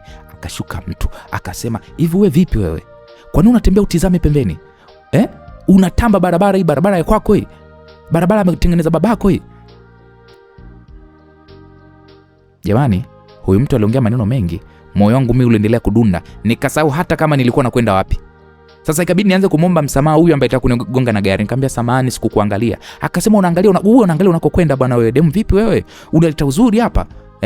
Kujifanya mzuri, unapita unatikisa tu masambonda yako hayo. Basi wote tusimame tukutazame wewe. Au ulijua kwamba mimi ni dereva ambaye napagana wewe? Unapita tu unajitikisa tu ovyo hapa. Mjinga mmoja, ni utagongwa mshenzi wewe." Sijui ni kwa nini watu wenye magari huwa wana matusi kweli. Nilimchukia huyu mtu, alikuwa ananitukana. Kisa nini sasa? Mtu mpaka nimemwomba msamaha. Lakini nikajikaza, nikamwambia, "Samahani, nisamee, samahani, sikuona gari. Mbona unanitusi hivyo? Au kuna kingine nimekukosea kwani?" Asa nilivyoongea akanitazama, akanisonya. Alafu kasababu, "Pisha huko tupite wewe." Akarudi kwenye gari, mimi nikasogea pembeni. Gari likapita. Hapo ndo nikakumbuka Diego. Kutizama mbele, Mungu wangu nyie, sikumuona tena. Moyo wangu uliniuma. Alafu sikujua Diego kaelekea wapi. Huyu mkaka nimemtafuta kwa udi na uvumba. Leo nakuja kumuona alafu ndo kanipotea. Nikaangalia huku na huku, nikaangaza macho yangu kila upande, ameelekea wapi? Kwenye parking nyingine, upande huu, Niliona kama Diego alikuwa anaelekea sehemu fulani, lakini nikiangalia huko pia simuoni. Nikasema, Mungu wangu, hivi yule ni Diego kweli nimemwona au macho yangu yananidanganya? Hapana, yule ni Diego, ni yeye yule. Hivi kumbe Diego yuko hai, hajafa. Lakini mbona simuoni popote? Unajua, nilihisi kama dunia nzima ipo kimya. Akili yangu ilikuwa inazunguka tu. Macho yangu yalikuwa yanaangaza huko na huko, yakimtafuta Diego kila mahali. Ghafla nikasikia sauti. "We Aniela, Aniela, vipi?" Alikuwa ni dada Jackie. Alikuwa ananikimbilia kunifuata. Nikamwambia, "Dada, samahani. Vipi, kuna nini? Umeniacha tu pale, umenitoa mkono uko mbio mbio." Nikamwambia, "Dada, hivi kuna mtu pale umemwona aliyekuwa ameshika begi la matairi na liburuza hivi, mrefu hivi, afu ana mwili wa mazoezi, amevaa jeans ya blue pamoja na t-shirt jeupe na raba. Ni mkaka hivi, ana rangi fulani, sio mweusi yani." Hapo namuelezea dada Jackie kama huyo mwanaume amemuona. Dada Jackie akaniambia, "Hapana, mimi mbona sijamuona? Ni nani kwani wewe unayemuulizia?" Nikamwambia, "Dada, yule kaka mimi niliambiwa amefariki, lakini nimemuona kabisa, ni yeye. Macho yangu mimi hayanidanganyi, ni yeye dada. Lakini sijui ameenda wapi, simuoni kabisa tena. Namtafuta, simuoni yuko wapi." Hasa hapo nikaanza kuita kama chizi pale airport, "Diego, Diego, Diego." Jackie akanikimbilia akaniambia, "Calm down Aniela. Kama angekuwa sehemu hii huyo Diego sijui ungemwona tu mdogo wangu. Lakini huyo mtu hayupo. Au wewe hukumwona vizuri? Hebu tizama, yuko wapi huyo Diego? Kwamba kayayuka tu ghafla? Au ni mtu ambaye umemuona umemfananisha? Hebu tuliza akili mdogo wangu, sawa? Vuta pumzi, usilie." Nikamwambia hapana dada Jackie, mimi namjua Diego, natamani kumwona Diego hata mara moja tu, nimwone tu uso wake, anitazame kwa macho yake, anishike mkono. Hasa hapo nikawa naita Diego, Diego naita. Dada Jackie akanivuta, akanikumbatia, akaniambia sikiliza, pole sana mdogo wangu, najua situation unayopitia inauma sana, lakini kama Mungu alipanga muonane, na kama ni yeye kweli, ipo siku mtaonana. Mbona hii daa sio kubwa? Mungu ni mwaminifu. Hapo sasa nikamuuliza dada Jackie, nitamuona lini dada? Nitamuona lini mimi Diego? Miaka nenda miaka rudi namtafuta, nimeambiwa amekufa. Leo hii namuona, nitamuona tena lini? Jamani, kusema ule kweli msikilizaji, nilikuwa namtamani Diego. Nimemsubiri kwa muda mrefu, nimeteseka kwa muda mrefu nikimsubiri Diego nimuone, lakini sijawahi kumuona. Nikasema Mungu saidia nimuone tena Diego. Kiukweli nilikuwa kama vile nimechanganyikiwa. Unajua, nilijifuta machozi. Dada Jackie akanambia basi hebu naomba tuingie ndani tukakae pale, wakati wageni wanakaribia kufika. Mimi nakuahidi mdogo wangu, nitatumia nguvu zangu zote nilizonazo kukusaidia kumtafuta huyo Diego, sawa? Nikasema sawa dada. Kwa hapa kanishika tena mkono, tukaanza kutembea kuelekea ndani ya airport. Tulifika sehemu ya kusubiri wageni tukakaa. Dada huyo alinunua maji ya kunywa akanipatia, akaniambia kunywa maji mdogo wangu utulize pressure. Nilipokunywa ile maji, dada Jackie akaniambia hivi, huyo Diego alikuwa ni nani kwako? Nikasema dada Jackie, sijui hata alikuwa ni nani yangu, lakini tunamfahamu kama mfalme ambaye namsubiri aje kuniokoa kifungoni. Hapo dada Jackie akanitazama akaniambia usijali mdogo wangu, Mungu atakusaidia na utamuona tena huyo Diego wako. Nikasema sawa. Hebu jifute vizuri, uko sawa na macho yako? Macho yako yamejaa machozi. Nikasema sawa dada Jackie. Nikachukua pale kitambaa changu nikaanza kujifuta vizuri machozi. Dada Jackie alinipatia makeup yake, nikapaka hivi kidogo, akaniambia paka kidogo na lipstick kwenye midomo yako, hiyo mizuri upendeze mai wangu. Nikamwambia sawa dada. Kwa akanipa ile lip balm lipstick, nikapaka kidogo. Akaniangalia akaniambia, Niela, hivi unajua wewe ni mrembo sana, una sura nzuri, una shepu nzuri, una rangi nzuri, umekosa tu matunzo. Huyo jamaa wako huyo unayesema Diego angekuona, sidhani kama ungepata shida kumuita kwa namna ile, angekukimbilia tu yeye mwenyewe. Unajua, nikajikuta nimecheka, lakini dada Jacqueline akaniambia kweli, mimi nakwambia, yaani unapocheka hivyo Aniela ndo unazidi kuwa mzuri. Wewe mtoto ni mzuri bwana. Hivyo ni kabila gani? Nikamwambia mimi ni Muhaya kutoka Bukoba. Ndio maana Wahaya wana shepu nzuri sana. Sasa wakati dada Jackie ananipanga hivyo, basi tukajikuta tunacheka. Kwa kweli dada Jackie alikuwa ni mcheshi sana. Kwanza alinichekesha sana mpaka nikasahau hata kama mimi nitamuona tena Diego. Basi tukakaa pale mpaka ndege ikatangazwa kwamba imeshuka, na baada ya muda dada Jackie alipoona wale watu wake wale wazungu akaenda kuwapokea. Walikuwa ni wazungu 5, wanaume 3 na wanawake 2. Akawapokea pale, tukasalimiana. Mimi kama kawaida yangu ndo nilikuwa ni mkalimani, nilikuwa na tafsiri anachokiongea dada Jackie na wanachokiongea wale wazungu. Wazungu walikuwa wanaongea Kiingereza na kile kizungu kenyewe ndo kile kizungu cha ndani nani. Na mimi uzungu kwangu sio shida. Toka shule ya msingi mpaka sekondari mpaka chuo nimesoma nje za nchi. Sizijui kabisa shule za Tanzania. Basi tukaondoka airport tukaelekea hotelini. Dada Jackie alikuwa tayari ameshaandaa pale hoteli. Tukafikia kwenye hiyo hoteli. Hoteli ilikuwa ni nzuri sana ya kifahari. Niliipenda vibaya mno. Tulikula na kunywa, usiku kaingia. Mimi nikaomba nirudi nyumbani, lakini walikataa. Wakasema no. You can go home right now. Room here. Kiingereza hapo hadi raha unaambiwa. Yaani hapo walikuwa wanamaanisha kwamba usirudi, tutakuchukulia chumba hapo hotelini ili uendelee kuwa pamoja na sisi. We love you so much. We love you our company and we together. Walikuwa wanaongea pale wazungu jamani. Nikasema sawa, haina shida. Basi na mimi nikawa na feel ule uzungu wakati kipindi niko nasoma. Kwa sababu mimi sikuwa mtu wa nyumbani huku, labda kuna mtu labda alikuwa ananiuliza kwamba mbona umechelewa kurudi nyumbani hivi na hivi, labda kama unasikiliza simulizi za Uncle Jay, basi kwa nini unamsikiliza huyu mwanaume? Kwa nini unasikiliza simulizi za Uncle Jay? Nilikuwa mimi sina mwanaume wa kunipelekesha. Kwa nikaona okay, bora tu tuendelee kufurahia. Tulikula pale vizuri, tukanya, tukazungumza, tukacheka na wazungu, tukaogelea pale hotelini. Jamani, nilifurahia sana. Nikasema maisha mimi si ndo haya. Maana ulikuwa ni muda mrefu sije kupata maisha ya namna hii jamani. Yaani tangu wazazi wangu wafariki dunia sijawahi kula tena bata. Mimi ni shida mpaka shida na tena. Sasa katika huko kukaa nikaja kugundua kwamba mzungu mmoja wa kiume alikuwa ni mpenzi wa dada Jackie, na wale wengine walikuwa wamekuja na kapo zao, kwa kila mmoja alikuwa na mpenzi wake, kwa mimi peke yangu tu ndo nilikuwa sina mtu. Lakini sikujali msikilizaji, uwezi kunicheka kwa sababu hata wewe pia una mtu wako, lakini Valentine Day hakukupa hata 100 ndugu yangu. Kwa hiyo ni kawaida tu, kwa hata mimi ambaye sikuwa na mahusiano ni sawa sawa tu na wewe ambaye una mahusiano, lakini hata Valentine Day ndugu yangu ukaambiwa sisi watu wazima hatusherekee Valentine Day kisa tu ushakuwa mshangazi mna familia, lakini sio kweli. Kuna vitu bwana vidogo vidogo kwa mwezi hata ukivifanya mara moja sio mbaya. Kwa wewe na mimi tu ndugu yangu ulokosa zawadi ya Valentine Day ni sawa. Kwa mimi hapa nilivyokuwa niko single sikujali, nilikuwa nafikiria tu maisha yangu kusema ule kweli. Tukalala pale. Kulipoweza kukucha asubuhi, dada Jackie alikuja pale akanigongea chumbani, kaka. Akaniambia mdogo wangu, wazungu wa kiume bado wamelala, lakini wazungu wa kike wanataka twende kidogo shopping, wanataka kununua nguo za Tanzania. Nikamwambia sawa dada. Lakini nikasema bwana mimi sina pesa za kuzungukia huko dada. Akaniambia oya wewe tulia. Hizo sio shida zako. Uko na wazungu, uko na mimi. Unaanza kutumia pesa zako wewe mwenyewe. Umenisaidia pakubwa sana. Si unaona mimi sijui Kiingereza mdogo wangu. Bila wewe ningeza chochote mie. Leo naona wewe ndo unafanya vizuri. Hata bibi wangu pia mwenyewe anaona. Kwa wala hata usijali mdogo wangu, hutotumia hata senti yako. Nikasema sawa dada. Kwa nikiingia pale bafuni nikaoga, yakanisubiri mimi nikavaa zile nguo za jana. Maana mimi sikuwa na nguo za kubadilisha. Kwa tukatoka pale tukaenda kunywa kahawa na wale wazungu wa kike na kisha tukaenda shopping. Dada Jackie akatupeleka maduka mbalimbali. Wazungu walipenda sana nguo za vitenge, wakapenda sana kanga, wakanunua naambiwa. Lakini dada Jackie akasema sikiliza, sisi hatuwezi kuvaa kama wao, shoga yangu sawa? Sisi tunaenda kununua vitu vyetu. Baby kanipa hela twenzetu. Akanichagulia pale nguo nzuri sana, suruali pamoja na tops, magauni mazuri aina tofauti tofauti. Akaniambia mdogo wangu usiogope kuvaa magauni mafupi mdogo wangu, hawa wazungu wana tabia za kizungu. Kwanza una miguu mizuri mdogo wangu, una umbo zuri, lazima uonekane mtoto wewe ni dhahabu, umezungukwa na tope tu mimi nakwambia. Lakini ukipata matunzo mdogo wangu wewe utanoga.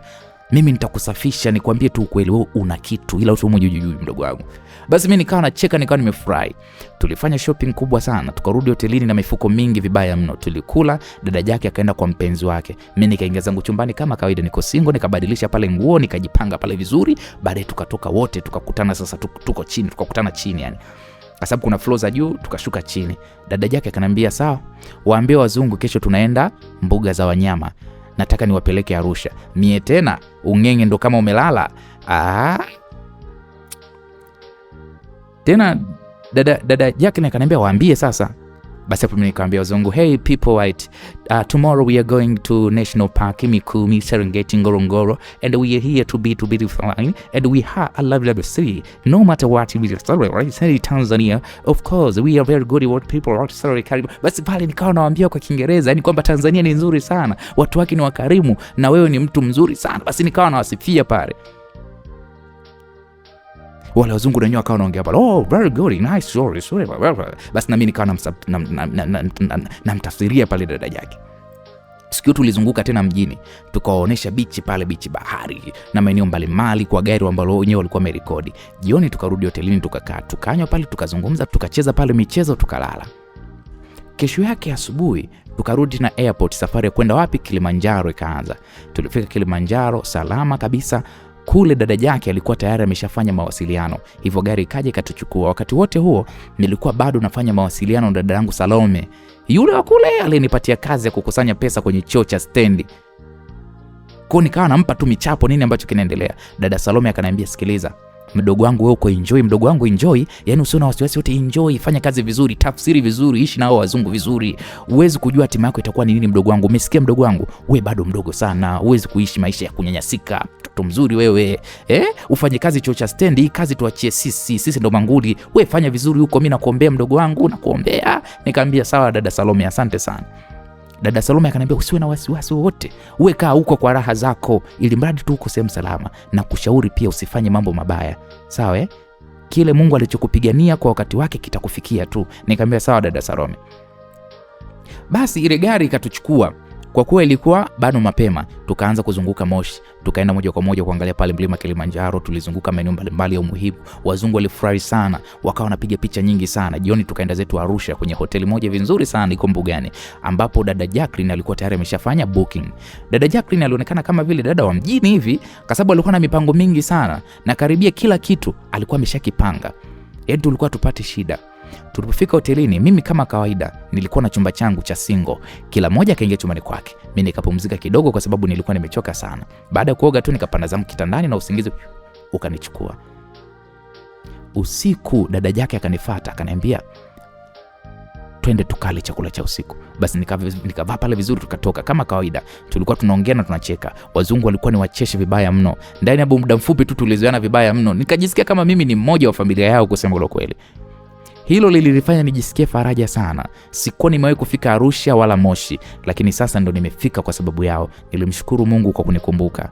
Baada ya kula, kunywa na kufurahia, kila mmoja akarudi chumbani kwake. Kesho yake tukaamka, tukapata chakula cha asubuhi, kisha tukaingia mbugani. Tulienda kuangalia kwa wanyama mbalimbali. Tuliona tembo, tulishangaa sana. Tuliona twiga, tukaona simba, tukabahatika sana kusema ule kweli kwa sababu wanyama walikuwa hapo karibu mno.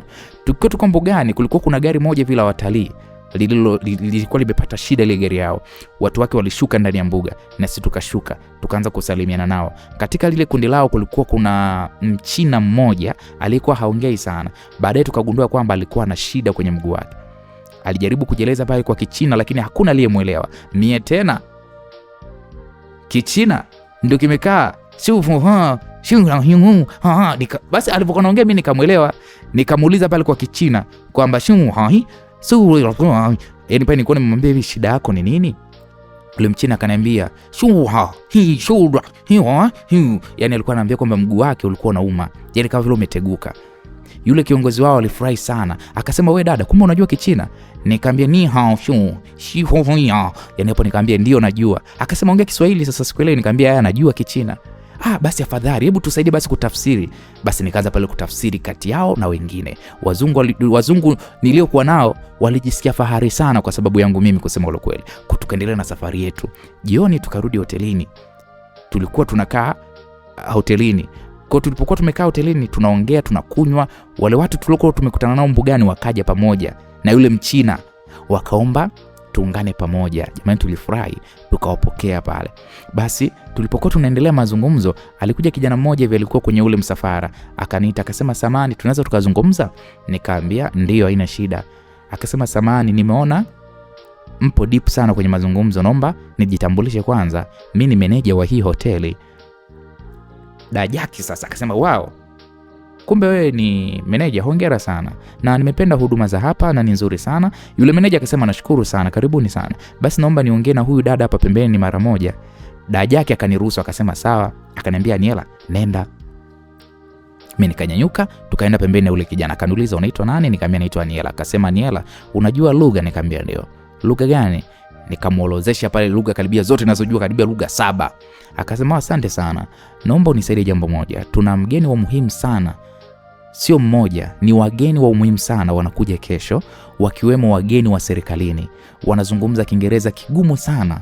Tulikuwa na mtafsiri wetu lakini amepata msiba. Naomba kwa heshima kubwa unisaidie kutafsiri, tusiadhirike kwenye hii hoteli yetu. Nikamwambia okay sawa, lakini nimekuja na dada Jaki. Kazi yangu mimi ni kumsaidia yeye na watalii wake. Naomba kwanza nizungumze na dada Jaki, lakini kwa upande wangu mimi niko tayari kukusaidia meneja. Akasema sawa basi nitangoja jibu lako, naomba namba yako ya simu tafadhali dadangu. Basi kweli nikampa namba, akanibupu pale. Nikahifadhi namba yake na akahifadhi ya kwangu. Tukaagana. Nikarudi pale tulipokuwa tumekaa. Nikavuta kiti changu nikakaa. Nikamwambia dada Jaki, kuna jambo mimi nataka nikwambie. Dada Jaki akaniambia jambo gani mdogo wangu, hebu niambie. Maana nilikuwa nasubiri kweli nijue umeenda kuongea na nini na yule meneja. Wala hata usitembee nao hao meneja hawana hela. Mimi nikacheka nikamwambia bwana dada yake msikiliza. Kuna 1, kuna 2, kuna 3. Nikamueleza yote. Dada yake akaniambia kumbe ndio hivyo mdogo wangu. Sikiliza. Wewe uende tu. Kuhusu mimi na hawa wazungu tunaweza tukaongea tu kwa ishara na wakanielewa. Kesho tutaenda kuangalia wanyama wale wa ndani mbugani. Wewe sasa kubali kusaidia ila wakupe pesa. Kwa sababu kama wanakuja viongozi wa serikalini, wanakuja wazungu kutoka nje wageni, kuna hela hapo mdogo wangu, usifanye kazi bure. Nikasema dada, mimi hata sijui nitasema shingapi. Wewe usijali, una namba ya meneja? Nikamwambia ndio. Nikamwambia mtumie message, mwambie muonane. Nikamwambia okay sawa. Kwa nikamtumia meneja yule message, nikamwambia tuonane mara moja. Pale ambapo tulikuwa tumekaa nikamuita aje. Meneja akasema sawa anakuja hapo hapo. Dada yake akasema sasa ngoja ni waage kwanza wa wazungu. Hapa mdogo wangu lazima upige hela. Kabla sijaondoka, yule mzungu wa dada Jaki, yule mwanaume wake, akaniuliza Aniela, is everything okay? Yani alikuwa anazungumza kila kitu kiko sawa. Nikamwambia ndio, everything all right because we are here. Sorry. Kwa upande nikamwambia kila kitu kiko sawa. Nikamweleza pale kwa ufupi tu, akasema okay, ni vizuri sana, unatakiwa ufanye hivyo, kubali kabisa uwasaidie. Nikamwambia okay, sawa sana. Mimi na dada Jackie tukaenda kukutana na meneja. Dada Jackie ndo akawa meneja wangu sasa, hadi msimamizi. Dada Jackie akaanza pale, nimesikia unamtaka mdogo wangu akusaidia kwenye kazi, mtamlipa shingapi? Meneja akasema anachokitaka yeye aseme. Hii si kazi, sio kazi ndogo ujue, mumlipe vizuri bwana. Haina shida dada, naomba mniambie tu kiwango kizuri, tutakubaliana. Usipofanya hivyo bwana, mimi na wewe hatutoelewana. Mimi nimekuletea wazungu hapa, hebu mlipe mdogo wangu bwana kwa dola bwana. Yule meneja akacheka, akasema naelewa sister, najua sio mara yako ya kwanza kuja hivyo, wala tosijali. Sitokukwaza, tutamlipa vizuri. Basi tukacheka pale wote, na baada ya hapo meneja akanieleza ratiba jinsi itavyokuwa. Nikasema sawa. Kwa tukatengana pale. Siku iliyofuata nikajiandaa vizuri, nikaenda nilipokuwa nimeambiwa. Wageni walikuja na hawakuwa wachache, kulikuwa kuna Wachina, Wajerumani, Wazungu, Kifaransa, wako yaani mimi uzuri lugha zote nazijua.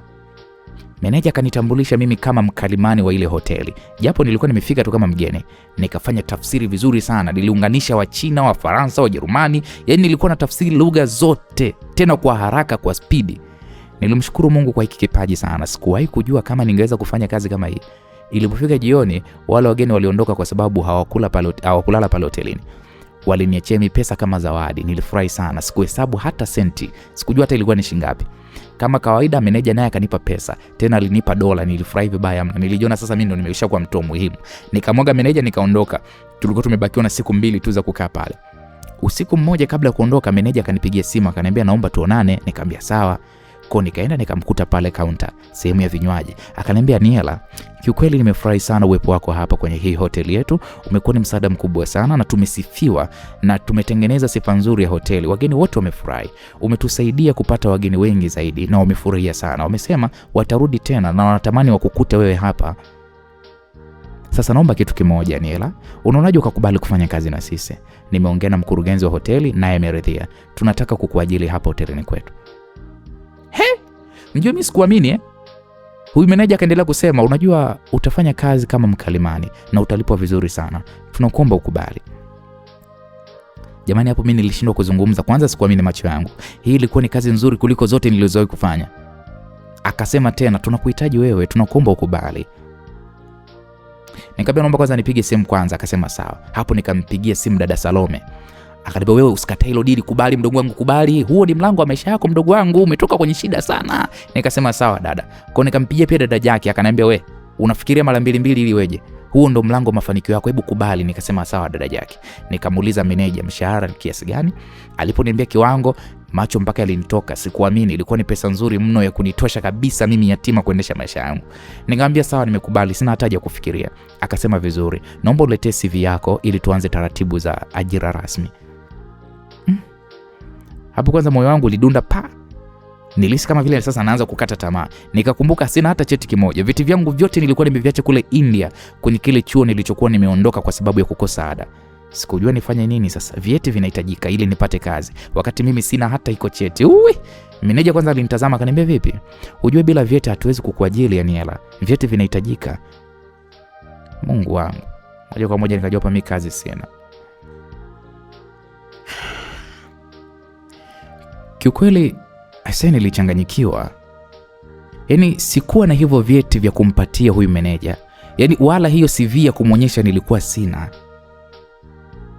Sasa nikajikuta nikipiga akili haraka. Nikajaribu kufikiria suluhisho hapa, natakiwa nifanyaje? Nikaja nikapata wazo. Nikamwambia meneja, okay sawa, nitakuandalia basi, nitakutumia. Meneja akaniambia hamna shida, naomba usibadili msimamo wako. Sisi tunakuhitaji sana hapa ili utusaidie kuwa mkarimani. Unafanya kazi nzuri sana Niela, na unajua lugha nyingi kuliko hata mkarimani wetu aliyeajiriwa hapa. Mshahara ni mzuri na pia kutakuwa kuna marupurupu nje ya mshahara. Kwa tunaamini kabisa tukifanya kazi pamoja na wewe tutafanikisha malengo yetu katika maisha yetu. Yaani sisi kama kampuni, lakini pia pamoja na wewe maisha yako ya kawaida. Nikasema sawa meneja, haina shida. Hapo nikachana na meneja, nikarudi chumbani kwangu. Mawazo mengi yalikuwa yananizunguka kichwani na nilijua kabisa bila vyeti mimi sitoboi. Sasa nitafanyaje sasa? Ili unaweza kupata hizo vyeti mimi nitafanyaje? Yaani nilikuwa na maswali mengi mno kichwani mpaka usiku huo, kusema ukweli sikulala. Yaani nilikuwa na mawazo mengi vibaya mno. Kazi nimepata ila vyeti vinaniferisha. Ilipofika asubuhi nilimpigia simu dada yangu ambaye ni Salome. Nikamwambia kuhusu mazungumzo niliyoyafanya na meneja na jinsi alivyosema kuhusu vyeti kwamba ni vitu vya muhimu sana. Na nilivyohisi mimi sina njia ya kuweza kupata hivyo vyeti. Dada Salome alinijibu kwa busara sana. Akaniambia, sikiliza nikwambie mdogo wangu. Hivi siku hizi watu si wanatunza nyaraka hizo kwenye mitandao. Wewe vipi hukutunza hivyo vyeti vyako? Ojopo nilitabasamu. Unajua dada alinikumbusha kitu cha muhimu sana. Nikamjibu, ndio dada. Vyeti vya mwanzo vipo kwenye email yangu, lakini sasa cha chuoni kule mimi sina kwa sababu mimi sikufanikiwa kumaliza chuo. Nilishindwa kulipia ada. Akaniambia, sasa je, usijali, ongea naye vizuri huyo meneja na pia upate hivyo vyeti kwenye mtandao. Angalau vitaonesha kwamba ulisoma. Vile una simu kubwa, lakini mimi nafikiri hata yeye mwenyewe pia anaweza akakusaidia kwa sababu wewe kila kitu uko vizuri. Vyeti kitu gani bwana wewe? Wangapi wanapiga kazi bila vyeti? Mdogo wangu, hiyo kazi siwe kuiacha. Narudia tena mdogo wangu, hiyo kazi usiiache. Nikasema sawa dada. Siku iliyofuata mimi nilimtafuta meneja. Meneja akanikaribisha ofisini kwake. Ilibidi nimwambie meneja, mimi vyeti vyangu viko kwenye email. Akaniambia, "Oh, vizuri. Je, viko vyeti vyote tunavyohitaji?" Nikamwambia, "Hapana, sina vyeti vyote." "Kwa nini hauna vyeti vyote?" Nikamwambia, "Mimi nilikuwa nasoma India, lakini babangu alifariki.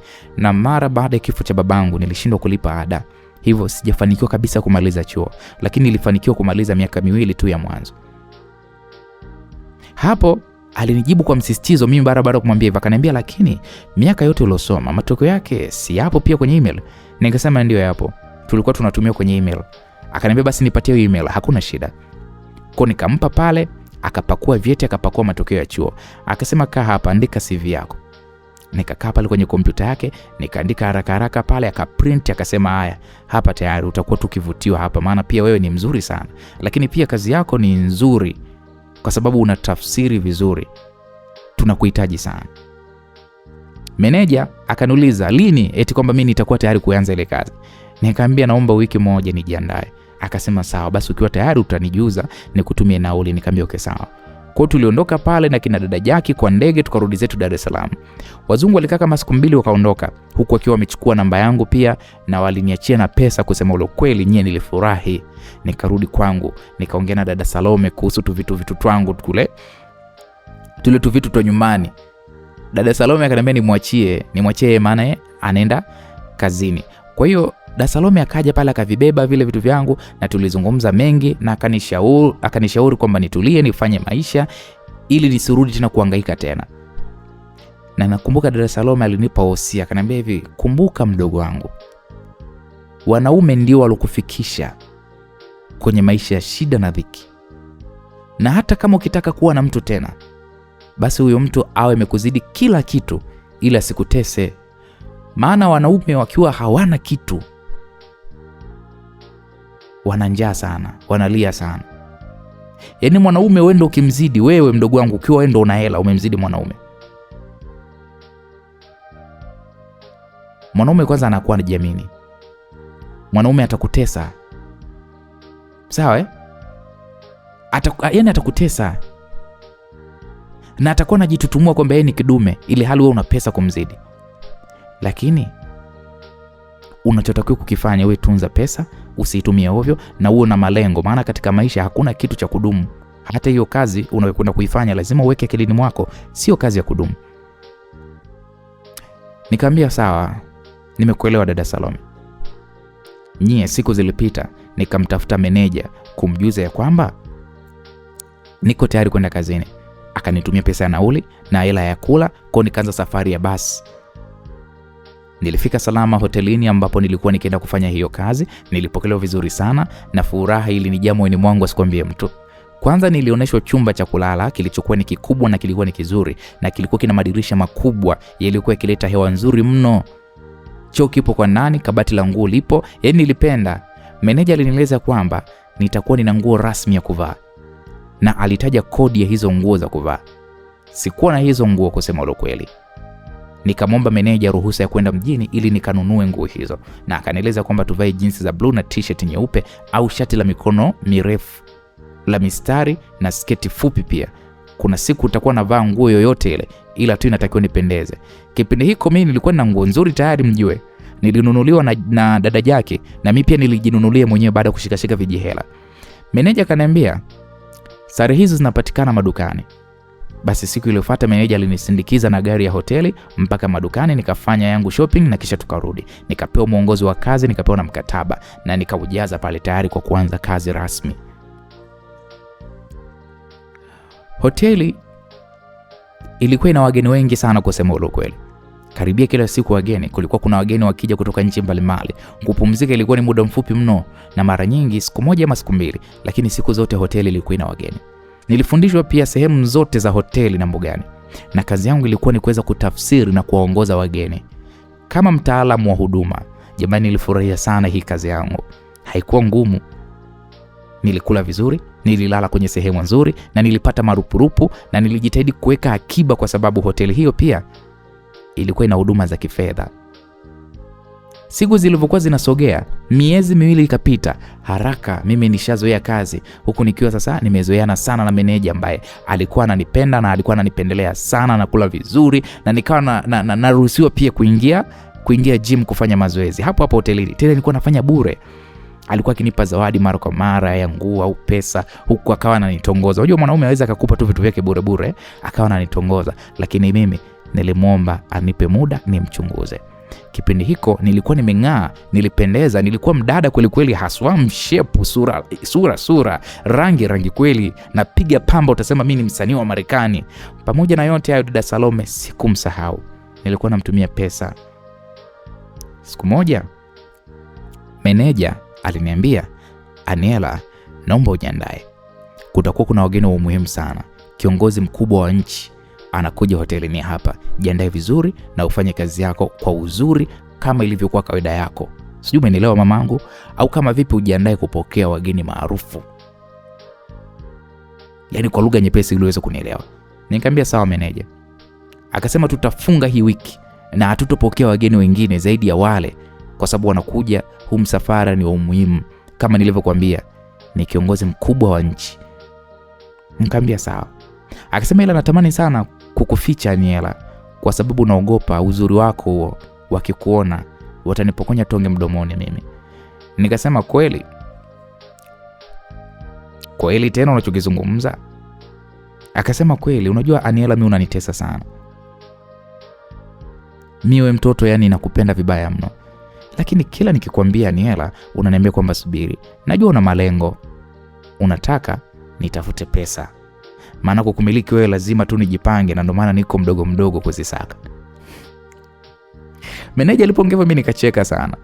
Aliongea mengi kusema ukweli, lakini sikumjibu hata moja. Zaidi tu nikawa nacheka. Sikuwa na hisia na meneja kabisa, na vile alikuwa ni mfupi mnene. Ndio kabisa alikuwa katurubai. Basi baada ya siku 2 wageni wakaanza pale kufika. Japo sikuelewa, maana walikuja vijana kama 5. Sikujua huyo mkubwa wa nchi yuko wapi. Wakapokelewa wale vijana na uongozi wa hoteli, wakawaonyesha pale vyumba vyao. Mimi sikuwa na kazi kwa wakati huo, kwa sababu wageni tuliowapokea walikuwa wanaongea Kiswahili tu. Kwa hiyo mimi hawakunihitaji kwenye huduma yangu ya kutafsiri. Hivyo nikawa nipo tu na lala zangu na kuzurula zangu huku na huko, niko hotelini hapo. Lakini siku moja nikaamua kutoka jioni nikapate chakula. Nilifika jikoni nikaagiza pale msosi, nikaagiza pale kinywaji. Niliona nijipatie kwanza champagne kidogo, maana kwa kweli sikuwahi kabisa kujipongeza kwenye maisha yangu. Nikaenda kukaa pembeni ya bwawa la kuogelea, huku miguu yangu ikiwa iko ndani ya maji, yalikuwa yanacheza hivi. Hapo nilikuwa nikinywa champagne yangu mwenye taratibu kabisa, nikisubiri chakula. Nikiwa niko pale, kijana mmoja alikuja, akanisalimia, akaniambia mambo. Nikageuka nikamtizama, nikamjibu poa. Alikuwa ni kijana mweupe mrefu na mwenye sura nzuri kwa sababu kweli. Nikesi ni mmoja wa wale wageni walokuja siku ile. Sasa huyu mkaka akaniuliza, "Naweza kukaa hapa na wewe?" Nikamwambia ndio. "Unaweza tu, karibu kaa." Kweli yule mkaka akakaa karibu yangu, lakini hapo alikuwa ananitabasamulia. Utazani katumwa. Akaniuliza jina langu, nikamwambia. Naye akaniambia anaitwa Ibra. Nikamwambia karibu Ibra. "Oh, asante." Basi Ibra akaanza pale kuisifia sana ile hoteli na huduma zake, na kisha akasema, "Lakini mbona sijai kukuona wewe mtoto mzuri ukihudumia kama wahudumu wengine? na wakati nimeambiwa mliopo hapa ni wafanyakazi wa hapa. Eti Aniela, wewe ni nani na kwa nini walikufichia wapi? Kwanza nikacheka, nikamwambia sikiliza, mimi sijafichwa jamani, mimi nafanya kazi hapa kama tour guide, mimi niko hapa kama mkalimani, na wageni mliopo hamjahitaji hiyo huduma, na ndio maana haujaniona kwa sasa. Mimi sina wageni wa kuweza kuwafanyia hiyo tafsiri. Oh, kwa hiyo wewe ni mhudumu kumbe. Okay, niambie, unajua lugha ngapi? Hapo huyu mkaka nikamtajia, akasema yeye uko vizuri sana Aniela. Basi akaendelea pale kuniuliza maswali mbalimbali, na mimi nikawa namjibu. Kwa kweli nilimfurahia sana haya mazungumzo yake, na Ibra akaniambia nimefurahi sana kukuona Aniela, naomba basi unipatie namba yako ya simu tuwe tunawasiliana. Nikamwambia okay sawa. Kwa kweli tukabadilishana pale namba za simu, na baada ya kuona simu yangu akaniambia hiyo ndio simu unayotumia? Nikamwambia msichana mzuri kama wewe unatumia simu hiyo? Au simu yako nyingine iko ndani? Labda umeiweka chaji? Nikamwambia hapana, hiyo ndio simu yangu, haina tatizo, alafu mimi mwenyewe naipenda kweli. Hapana bwana, simu hii haifanani kabisa na hadhi yako bwana. Nikamwambia mimi nafurahia kuitumia simu ndogo, inakaa chaji kwa muda mrefu, haina shida. Hakuna anayefurahia simu ndogo, maana hapo utakuwa unakosa simulizi za Uncle Jay kule YouTube, utakuwa unakosa live za Uncle Jay kule TikTok. Nikamwambia Uncle Jay ndo nani? Ni mkaka fulani hivi anasimulia simulizi. Okay, anyway tuachane na hayo, lakini mimi nahitaji kukubadilishia hilo simu yako. Kwanza nikacheka. Tukaendelea pale kuongea huku chakula kikiwa kimefika, na kumbe alikuwa ameagiza chakula kwa tulikula pamoja huku tukizungumza, ananichekesha. Muda huu ulikuwa ni saa 12 za jioni, kigiza kilikuwa bado, na baada ya muda simu yake iliita. Akaniomba ruhusa, akaenda kuongea pembeni, akazungumza na kisha akarudi. Akaniambia sasa Aniela, naomba nikuache basi kidogo, kuna kazi natakiwa niweze nikaifanye, wenzetu wengine wanafika kesho, kuna maandalizi ya kuweza kuyafanya, nitakula haraka alafu nitaondoka. Nikamwambia sawa Ibra, kuna shida. Ila unajua wewe ni mrembo sana na nimefurahi kukufahamu, na natamani nipate nafasi ya kuwa sana karibu na wewe. Kama hivi tunazungumza, tunabadilishana mawazo, tunacheka na vitu kama hivyo. Kwanza mimi nilicheka. Kiukweli Ibra alikuwa ni mtu wa kawaida tu, si mbaya kwa kuzungumza naye. Alikuwa na haraka kusema ukweli, kwa akala pale haraka kamaliza, akasema nakupenda sana mtoto mzuri. Hapo akachukua mkono wangu akaubusu akaondoka. Mimi nikamwangalia, yani wanaume. Siku iliyofuata kama kawaida, nilikuwa niko hotelini nikifanya zangu shughuli zangu. Nilikuwa na chati pale na Ibra. Muda mwingi alikuwa na chati sana na mimi. Kwa tukazungumza kwa muda tu mpaka jioni, akaniambia tutoke tukutane pale tulipokuwa tumekutana siku iliyopita. Nikamwambia okay, hamna shida. Akaniambia nataka kukununulia chakula tule pamoja. Mimi nikamkubalia kununulia chakula tena. So shida zangu. Basi nikajiandaa pale vizuri, nikavaa mwenyewe, nikapendeza, nikaenda. Nilipofika pale nikamkuta Ibra amekaa kama kawaida pembeni ya bwawa. Nikavuta kiti nikakaa. Ibra akaniambia umependeza sana my love. Nikamwambia asante. Unajua wewe ni mrembo sana Aniela, mimi kwako ni breaking ndo azikabi kabisa, unalijua hilo. Lakini mimi nikacheka, nikamwambia nashukuru, mimi nimekupenda sana, naona taibu, naogopa kukuambia, lakini nimekupenda. Naomba unipe nafasi moyoni mwako niwe na wewe. Nataka uwe mpenzi wangu, ukinikubalia nataka uwe mama wa wanangu Aniela. Yaani kiukweli sijui niseme nini. Sijapata kuona mwanamke mzuri kama wewe, na mimi nakuahidi sihitaji kukuchezea. Nataka kukoa, uwe mwanamke wangu wa maisha, tufanye familia. Aniela, mimi nakupenda na kuomba unielewe.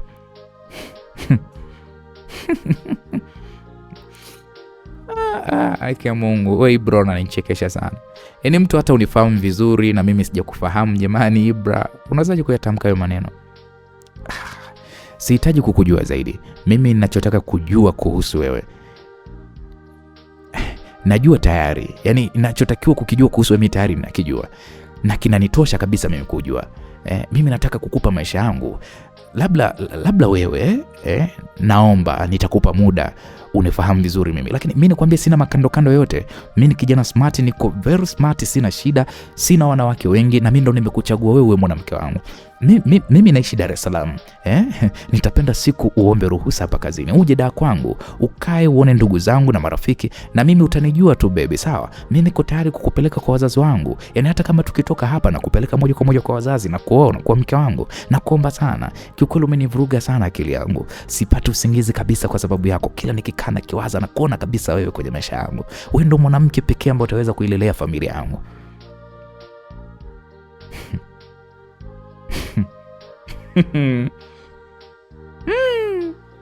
Wanaume yale ya P. Hapo Ibra kaushika mkono wangu akaubusu. Mara message ikaingia katika simu yangu, nikaisoma. Alikuwa ni meneja. Alikuwa ameandika, Aniela, nini unafanya? Niliambiwa jana nikajua ni uongo. Wewe ndio kunifanyia hivi mimi kweli Aniela? Usinione mimi mjinga Aniela. Mimi sio fala. Naomba ujue kabisa maji yalotulia na kina kirefu usiatibue. Ujumbe mpaka nikashangaa ujumbe wa meneja. Huyu mpumbavu kaandika ujinga gani? Mbona kaandika ujinga ni kama vile mimi ni mtu wake, kama mimi mke wake? Yaani kumchekechekea, kumzoea na kunipa kazi ndio imekuwa mimi mke wake. Yaani kiukweli sikumjibu ujumbe wake, nikaeka simu yangu pembeni. Mimi nikaendelea kuzungumza pale na Ibra.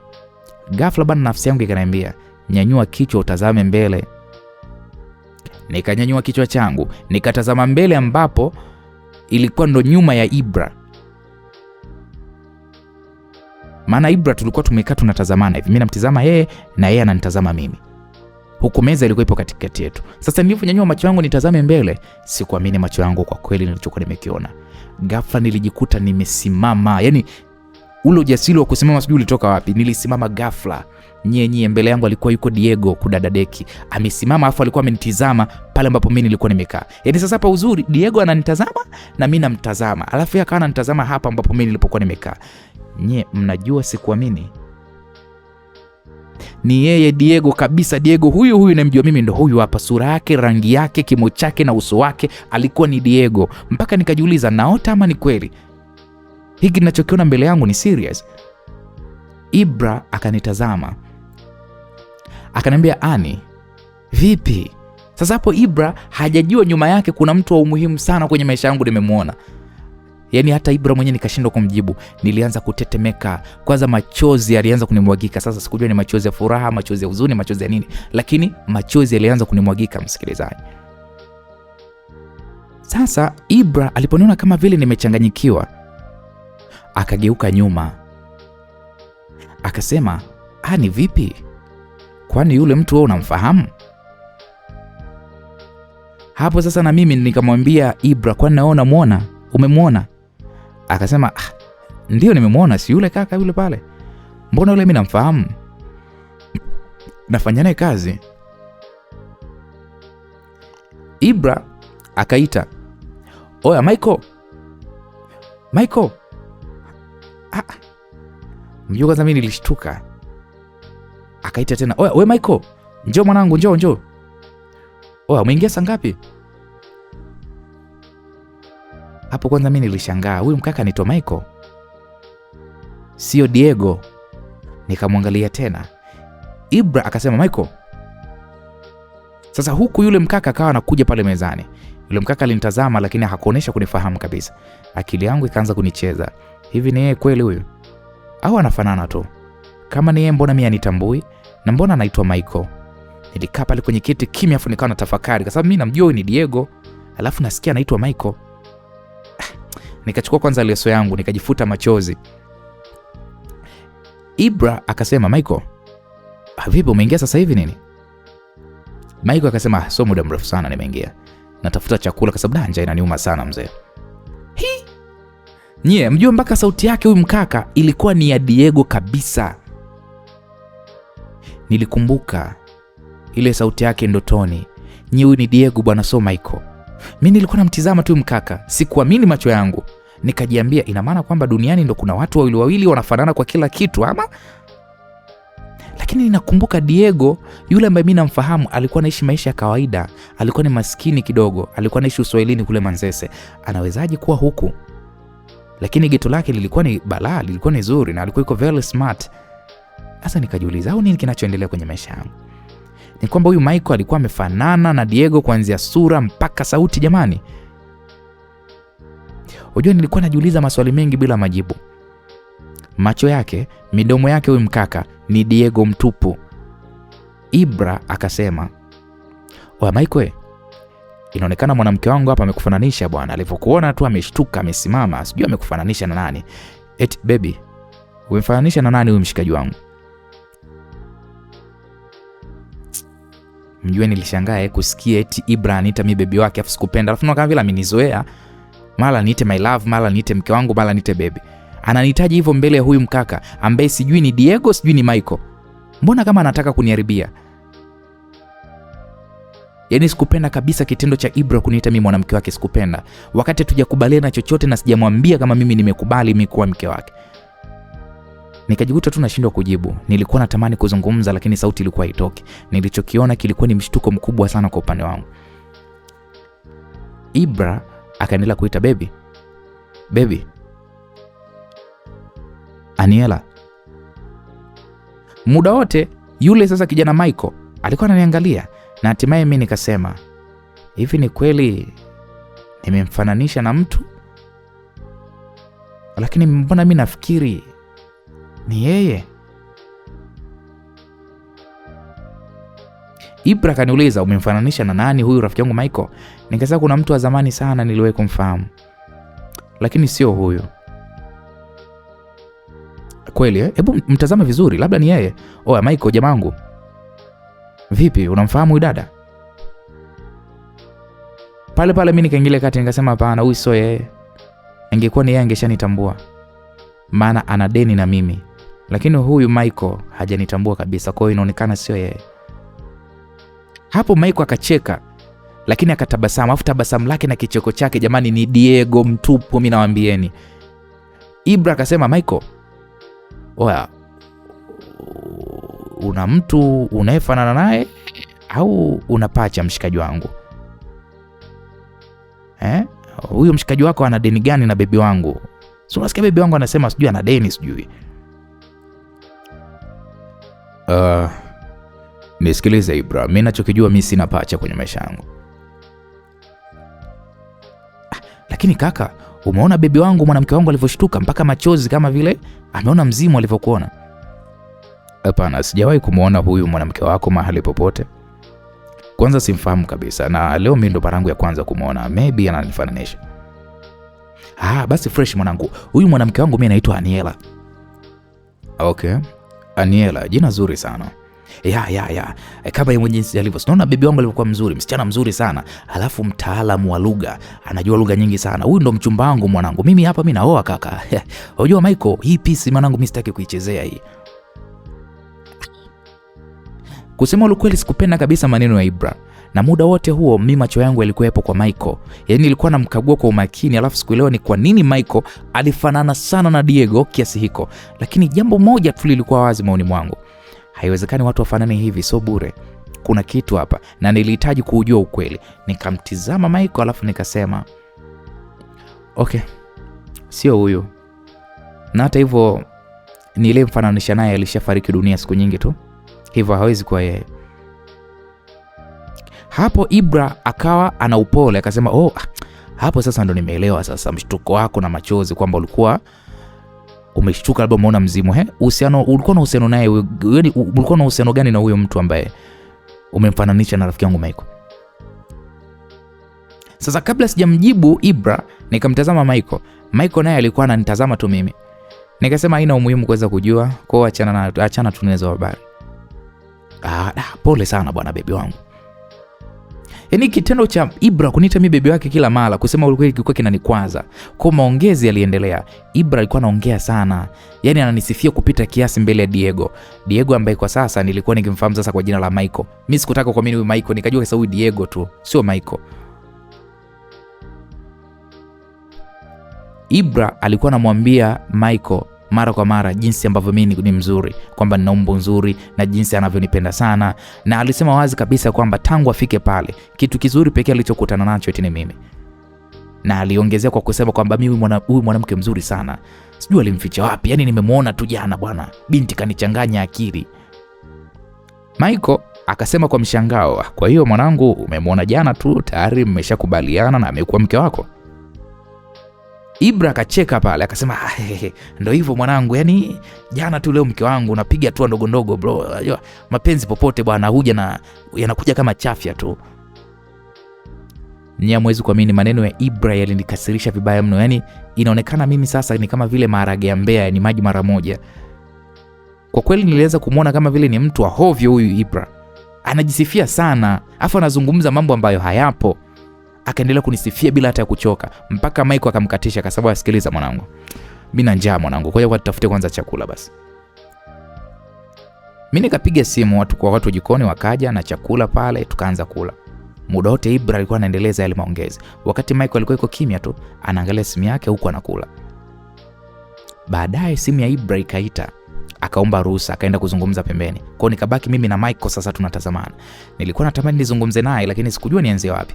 Yeye naye alikuwa yuko busy tu na simu yake. Hakuwa ananitazama kabisa. Alafu mimi nilikuwa namtizama yeye kwa umakini mno, yaani namkagua na mchunguza. Hivi ni Michael ama Diego?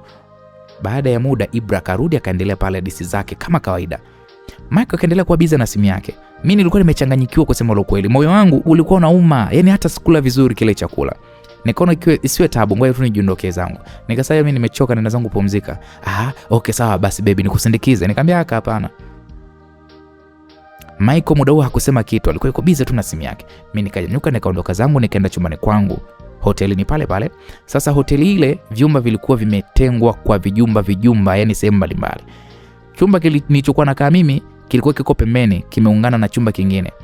Hivyo chumba kingine kilikuwa kinatumiwa na wakurugenzi au wageni maalum wa hoteli, sio wa nje. Niko chumbani kwangu nikasikia sauti ya mtu akipita huku akiwa anaongea na simu kwa sauti ya chini sana. Sauti ile ilikuwa ni ya Diego. Nikachungulia dirishani, nikamuona akawa anapita. Akaenda pale kufungua kile chumba cha pili, akaingia ndani. Nikasikia pale mlango kama unafungwa. Unajua nilishangaa sana. Kwa nini Diego wamempa chumba kile ambacho sio chumba cha wageni? Nikajiuliza, nikasema Mungu wangu, nifanye nini? Yaani yuko pembeni yangu.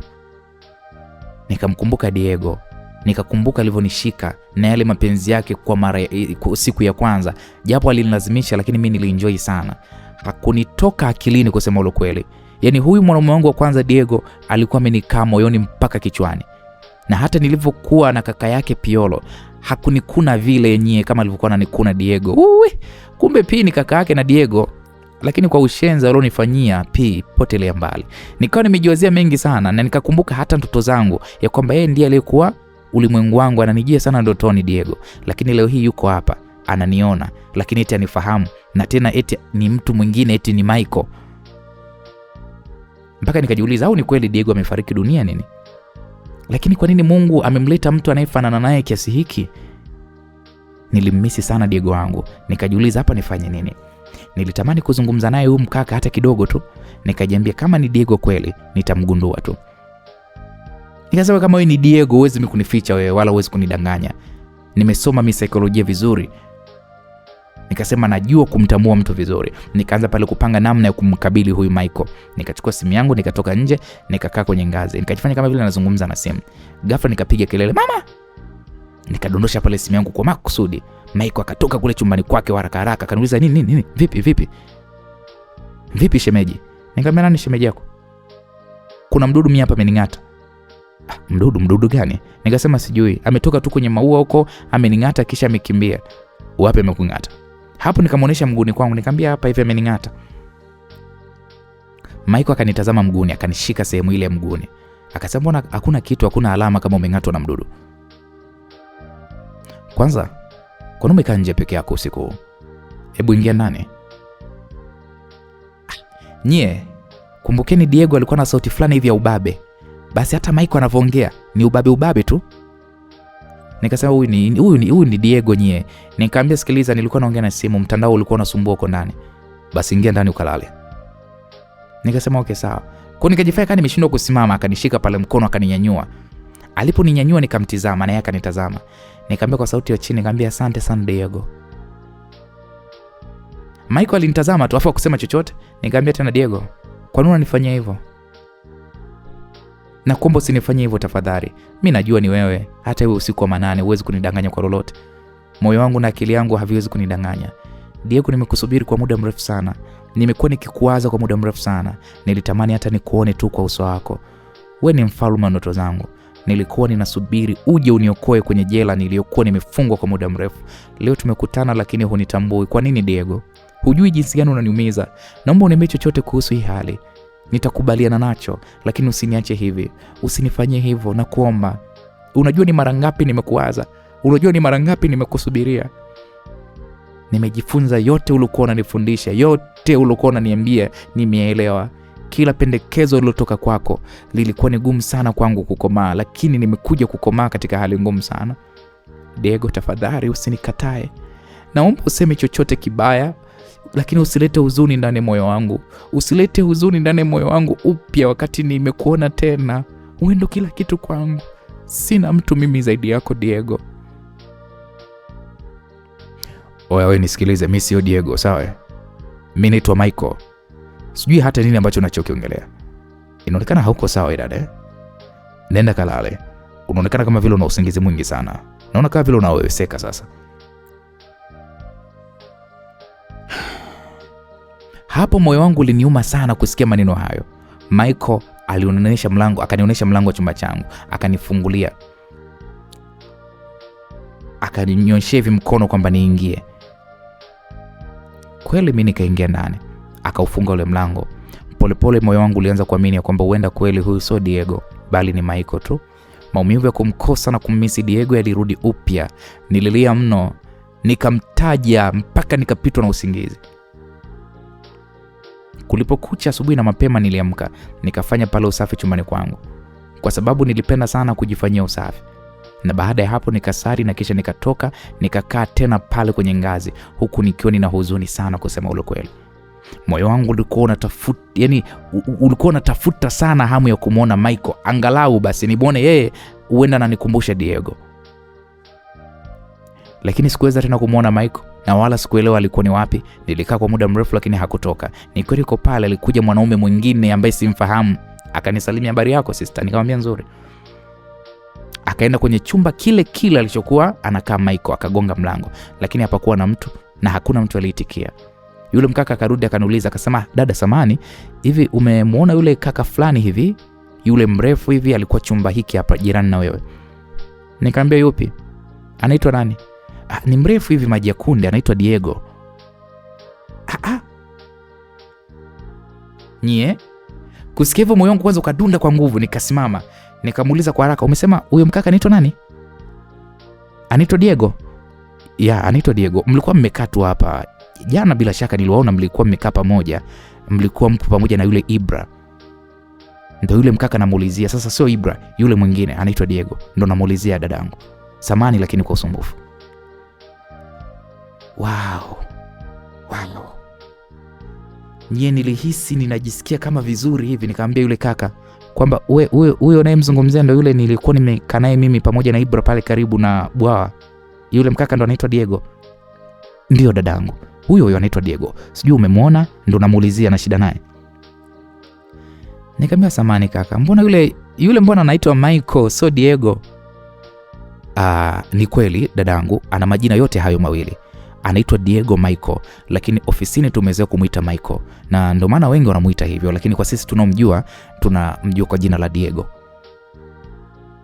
Samani dadangu, umemwona kaenda wapi? Kuna jambo la muhimu sana nataka nimwambie.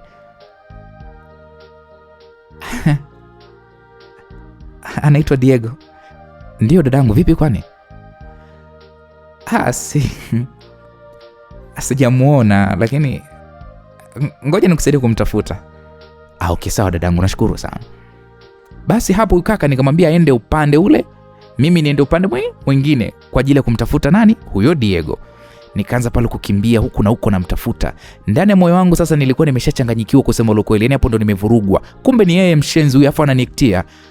Alafu ananikataa namna ile. Mshenzi nini? Kunifanya hivyo mimi chizi manake ndo nini?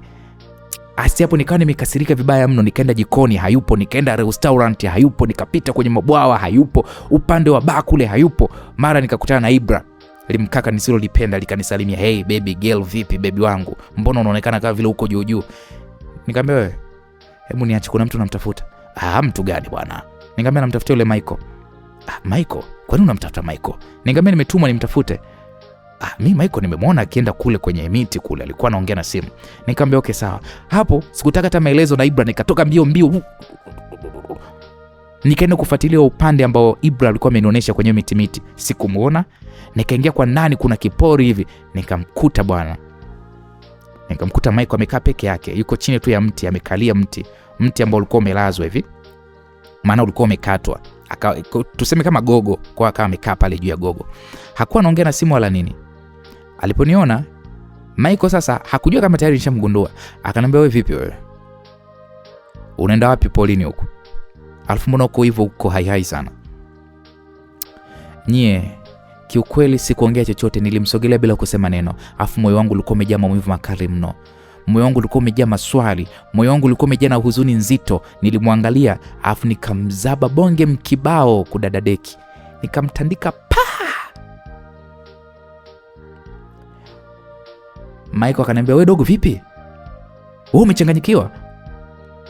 Sikumjibu wala nini. Nikamuwasha kibao cha pili.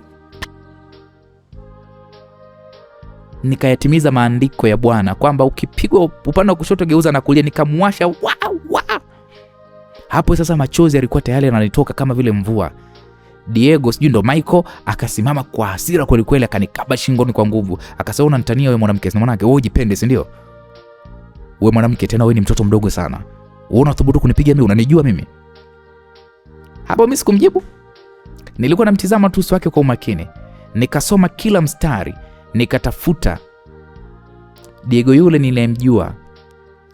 Mikono yake ilikuwa inatetemeka, lakini uweze amini mimi sikumwogopa. Nikamwambia, Diego, leo sio mara yako ya kwanza kuniumiza.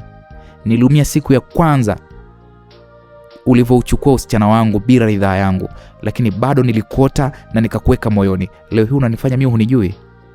Nimekaa miaka na miaka nikikuota, nikiishi ili siku moja nije nikuone. Leo unajikataa. Diego, kama kila kitu changu kilianza kwako, basi pia kiishie kwako. Sina sababu ya kuishi tena. Sababu pekee ya kupigania maisha haya ilikuwa ni wewe. Kwa hiyo fanya haraka tu niue Diego, nimalizie. Hapo niliongea huku ananigandamiza zaidi. Yaani mikono yake amenikaba hivi shingoni hivi, ananikandamiza. Nikamwambia, Diego, niue. Nimepambana kwenye shida na raha, nimepambana kwenye kila kitu. Sikutaka kufa ili mradi nikuone wewe. Kwa acha tu leo hii wewe ndo uniue. Nye.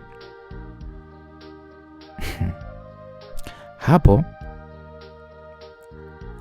Diego akaniachia. Akageuka nyuma, akanipatia mgongo. Huku mkono mmoja alikuwa akajishika hivi kiunoni, alafu mkono mwingine alikuwa ameweka hivi usoni mwake. Mimi nikamuuliza, nini? Umeshindwa kuniua, sio maana yake? Diego, niue. Diego, kila kitu changu mimi kilianzia kwako. Leo mimi unanikataa Diego, unanidharau. Unajikana we mwenyewe. Asa kilichobaki ni kimoja tu. Ni mimi niondoke kwenye huu ulimwengu. Diego, nimechoka. Ilikuwa sawa kila mtu anifanyia unyama, lakini sio wewe Diego. Siwezi kuishi mimi. Diego, jina lako na sura yako na sauti yako ndo vitu vilivyonifanya niishi na wewe timamu. Vilinipa nguvu ya kupigania uhai, vilinipa nguvu ya kufanya maisha endelee. Japokuwa nililala mitaani, niliitwa mimi kichaa, niliitwa mimi chizi, watu walinipiga, nilikuwa ombaomba, nilifukuzwa, nikatupiwa takataka. Wewe pekee ndo ulikuwa nuru yangu. Wewe pekee ndo ulikuwa faraja yangu. Wewe pekee Diego ndo ulikuwa taa yangu kwenye giza. Leo hii Diego unanikataa. Unaniambia kabisa kwamba wewe sio Diego. Diego, unajikataa serious. Mpaka nakuja kusikia kwa mtu mwingine anakutafuta akisema wewe ni Diego. Kwani unanifanyia hivyo lakini? Kwani unanikosea Diego? Nilikukosea nini mimi? Mbona wewe ndo uliyenikosea? Pamoja na yote lakini bado nilikuwa na kuota Diego. Sitaki tena kuishi. Sitaki kuishi, ni bora ukaniua, niue. Hapo Diego aligeuka. Na hisi maneno niliyoongea ilimchoma sana. Diego akanikumbatia. Nililia kwa uchungu sana. Huzuni ilinitanda moyoni. Kumbato lake lilikuwa ni faraja kwangu. Nilitamani kwa muda mrefu niliota hili lije litokee. Nilikumbuka kila kitu kati yangu mimi na yeye. Diego wangu, siku yetu ya kwanza kwangu haikuwa kumbukumbu mbaya. Mwili wangu ulisisimka, hisia zilinijaa tena na tena. Hatimaye niko mwilini mwa mtu pekee ambaye nampenda kwenye haya maisha. Mtu pekee niliyemwona akija kuniokoa. Moyo wangu ulifarijika sana. Nililia sana kwa uchungu. Diego alinikumbatia kwa nguvu nikiwa niko mwilini mwake bila yeye kusema kitu chochote. Nililia, nilimsimulia mimi kupoteza wazazi wangu. Nilimsimulia kunyanyaswa na ndugu, kukosa ada, kunyanyaswa India, kubakwa, sikuacha kitu. Yote nilimsimulia. Mpaka yeye mwenyewe kuwa ndiye aliyekuwa ananiambia niende sokoni India na ndiko msaada wangu ulikotokea. Yote nilimueleza. Nililia sana huku nikiwa nimemkumbatia tena yeye. Diego hakusema kitu. Kanikumbatia tu akinisikiliza huku nikihisi mapigo yake ya moyo yanadunda kwa nguvu mno. Ni kama mtu vile aliyeumia mno kwa yale ambayo anayesikia. Nilipoona ukimya umezidi, nilimtazama Diego. Macho yake yalikuwa ni mekundu, uso wake ulijawa na uchungu mwingi mno, na pia alinitazama. Chozi nikaliona linadondoka machoni mwake. Akasema, nisamee kwa yote Aniela. Nisamee sana mimi kwa kuchelewa kuja tena maishani mwako. Samahani kwa yote Aniela. Sijui nikueleze vipi uweze kunielewa, lakini jua tu kuwa hakuna kilichobadilika kwangu juu yako. Nashindwa kuongea mengi kwa sababu niko kazini Aniela. Najua kabisa ningesema wewe kuwa na kutambua, ningeharibu kazi. Na kuomba univumilie kwa sasa, tutizamane tu mbalimbali. Nipe siku kama 3 tu mbeleni na kisha nitakuwa sawa na nitakwambia kila kitu unachotaka kukijua, sawa? Diego alipozungumza hivyo nilimtazama bila hata ya kutumia nguvu. Nafsi zetu ziliongea. Nilijua ananiambia ukweli na nilimuelewa. Nikamwambia sawa Diego. Hapa kanikumbatia tena na kisha kanibusu mdomoni. Jamani, lile busu ndio lilinichanganya. Yaani nilihama kabisa kwenye hii dunia. Mwili ulisisimka, machozi yalinitoka, nilijihisi kama niko salama sana. Yaani kama niko nyumbani sasa. Nilimkumbatia vizuri, macho alikuwa nimeyafumba nyinyi. Nilikuwa nasikilizia utamu wa hili busu.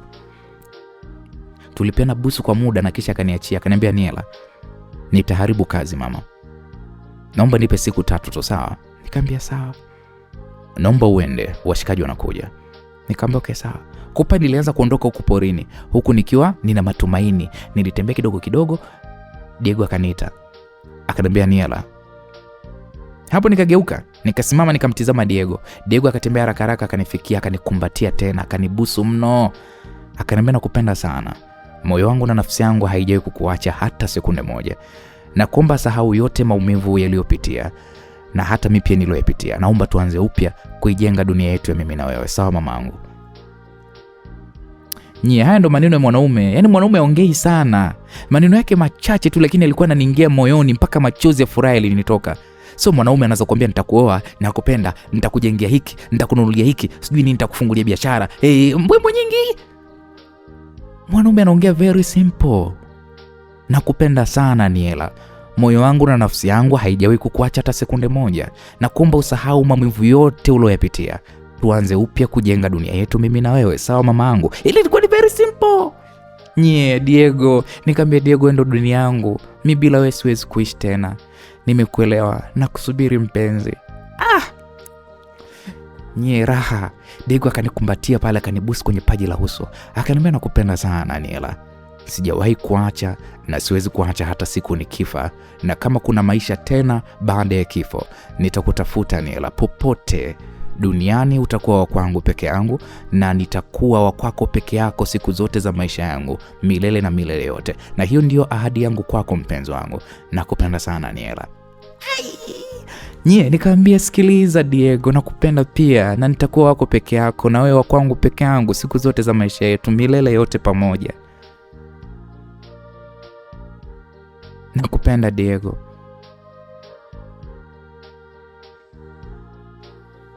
Ngoja kwanza Aniela. Hapo akanishika mkono, tukaingia ndani ya msitu kabisa kabisa. Aliuendea ule mti wa miba ule. Mimi sikujua wala kuwahi kuona kabla. Akakata kile kimwiba touch. Akaniambia, mpenzi, huu mti ni adimu sana duniani. Ni mti wa miba ya ajabu. Miba ambayo hukufanyia kila ambacho unakitaka na hauwezi kufanya tofauti. Nilipouona nikajiahidi ya kwamba nitautumia huu mti na wewe kuweka hii ahadi yetu rasmi.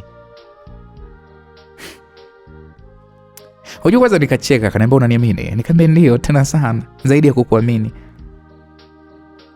Diego akajichoma ule mwiba, akajichoma kwenye kidole chake chap. akanichoma na mimi. Akaunganisha kidole chake na kidole changu, vikawa vinatokwa na damu. Akasema tuseme ahadi yetu. Basi hapo tukasema zile ahadi, kisha kila mmoja akalamba damu ya mwenzake. Akaniambia bado kuna hatua nyingine. Nikamwambia ipi? Unaniamini? Kwanza nikacheka, nikamwambia wewe, nakuamini baby. Hapa akakata mwiba mwingine tena. Akachukua kidole changu cha kuvalia pete hii ya ndoa. Akasema patauma, ila nakuomba ujikaze. Nikamwambia sawa. Akaanza pale kujichoma kwenye kidole kama mzunguko hivi wa pete. Alafu akafuata na mimi akaniambia, Aniela Mutahaba, nimekubali kuwa mume wako siku zote na milele, katika nyakati zote, hata kifo hakiwezi kututenganisha, na kupenda sana. Alipomaliza ikawa kama ni pete, yani ile alivyonichora hivi kwenye kidole changu ikawa kama ni alama ya pete. Yani alikuwa ameniweka alama ya pete. Lakini niliumia, ila nilifurahia, mwezi kuamini. Yani maumivu na furaha kwa juu. Nikamwambia, "Kwa mimi inabidi kufanya hivyo?" Akasema ndio. Na mimi nifanyie hivyo. Na mimi kweli kwake nikafanya hivyo. Nikamwambia pia maneno yale yale. Na kisha tukaunganisha tena vidole vyetu kwa damu hii, na kila mtu akalamba damu ya mwenzie. Akachukua pale majani ule mti ule wa miba, akayafikicha akapaka kwenye kidole, na mimi nikampaka. Damu iliacha kutoka. Cha ajabu pakakauka, pakawa kama sio kidonda. Jamani, tulikuwa kama vile tuna pete vidoleni. Akasema, "Aniela, wewe ni mke wangu na mimi ni mume wako. Hiyo alama haitofutika, hata kama ukifa na ukazaliwa, hiyo alama itakuwepo." Mimi nikacheka, nikamwambia, "Kweli?" Akasema, "Sikutani."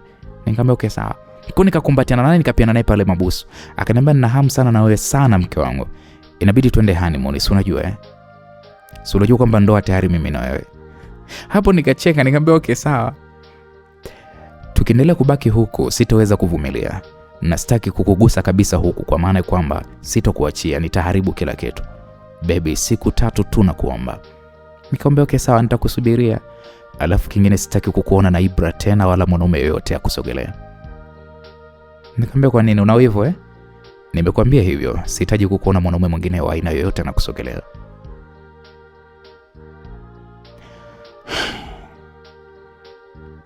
Nisikilize Aniela. Nayazungumza hayo kwa sababu nakujua vizuri sana. Nakujua ni sikio la kufa. Sasa nijaribu tena kwa mara nyingine, alafu uone. Nimeshakwambia wewe ni mke wangu. Wewe sasa hivi ni mke wa mtu. Nikamwambia, "Okay sawa baby, nimekuelewa." "Okay, unaweza ukaenda." Nikamwambia, "Okay sawa." Jamani, hapo nilifarijika mno. Nikawa natembea huku na tabasamu, huku naangalia kile kidole changu. Jamani, nimeolewa na Diego. Nilifurahi vibaya mno. Nilipita njia nyingine kabisa nisikutane na watu.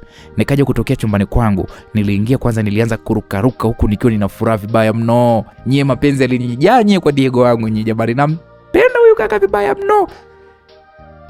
Nilimfikiria, nikakumbuka hata namba yake sikuichukua, maskini ya Mungu. Ningemtumia message mie. Lakini Diego ni wangu tu, na mimi ni mke wake milele na milele. Jamani, nilifurahi sana.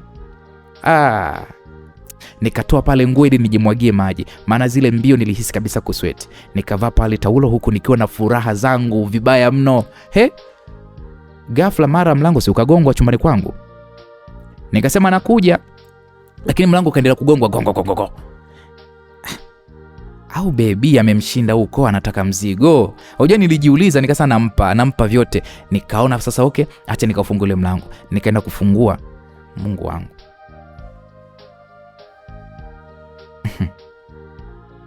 Ni mara mia angekuwa Diego.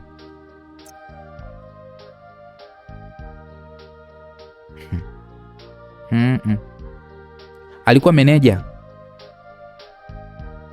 Yaani nafungua mlango eti meneja. Nilishtuka. Nikamwambia, "Jamani, kuna nini? Sungi nipigia simu."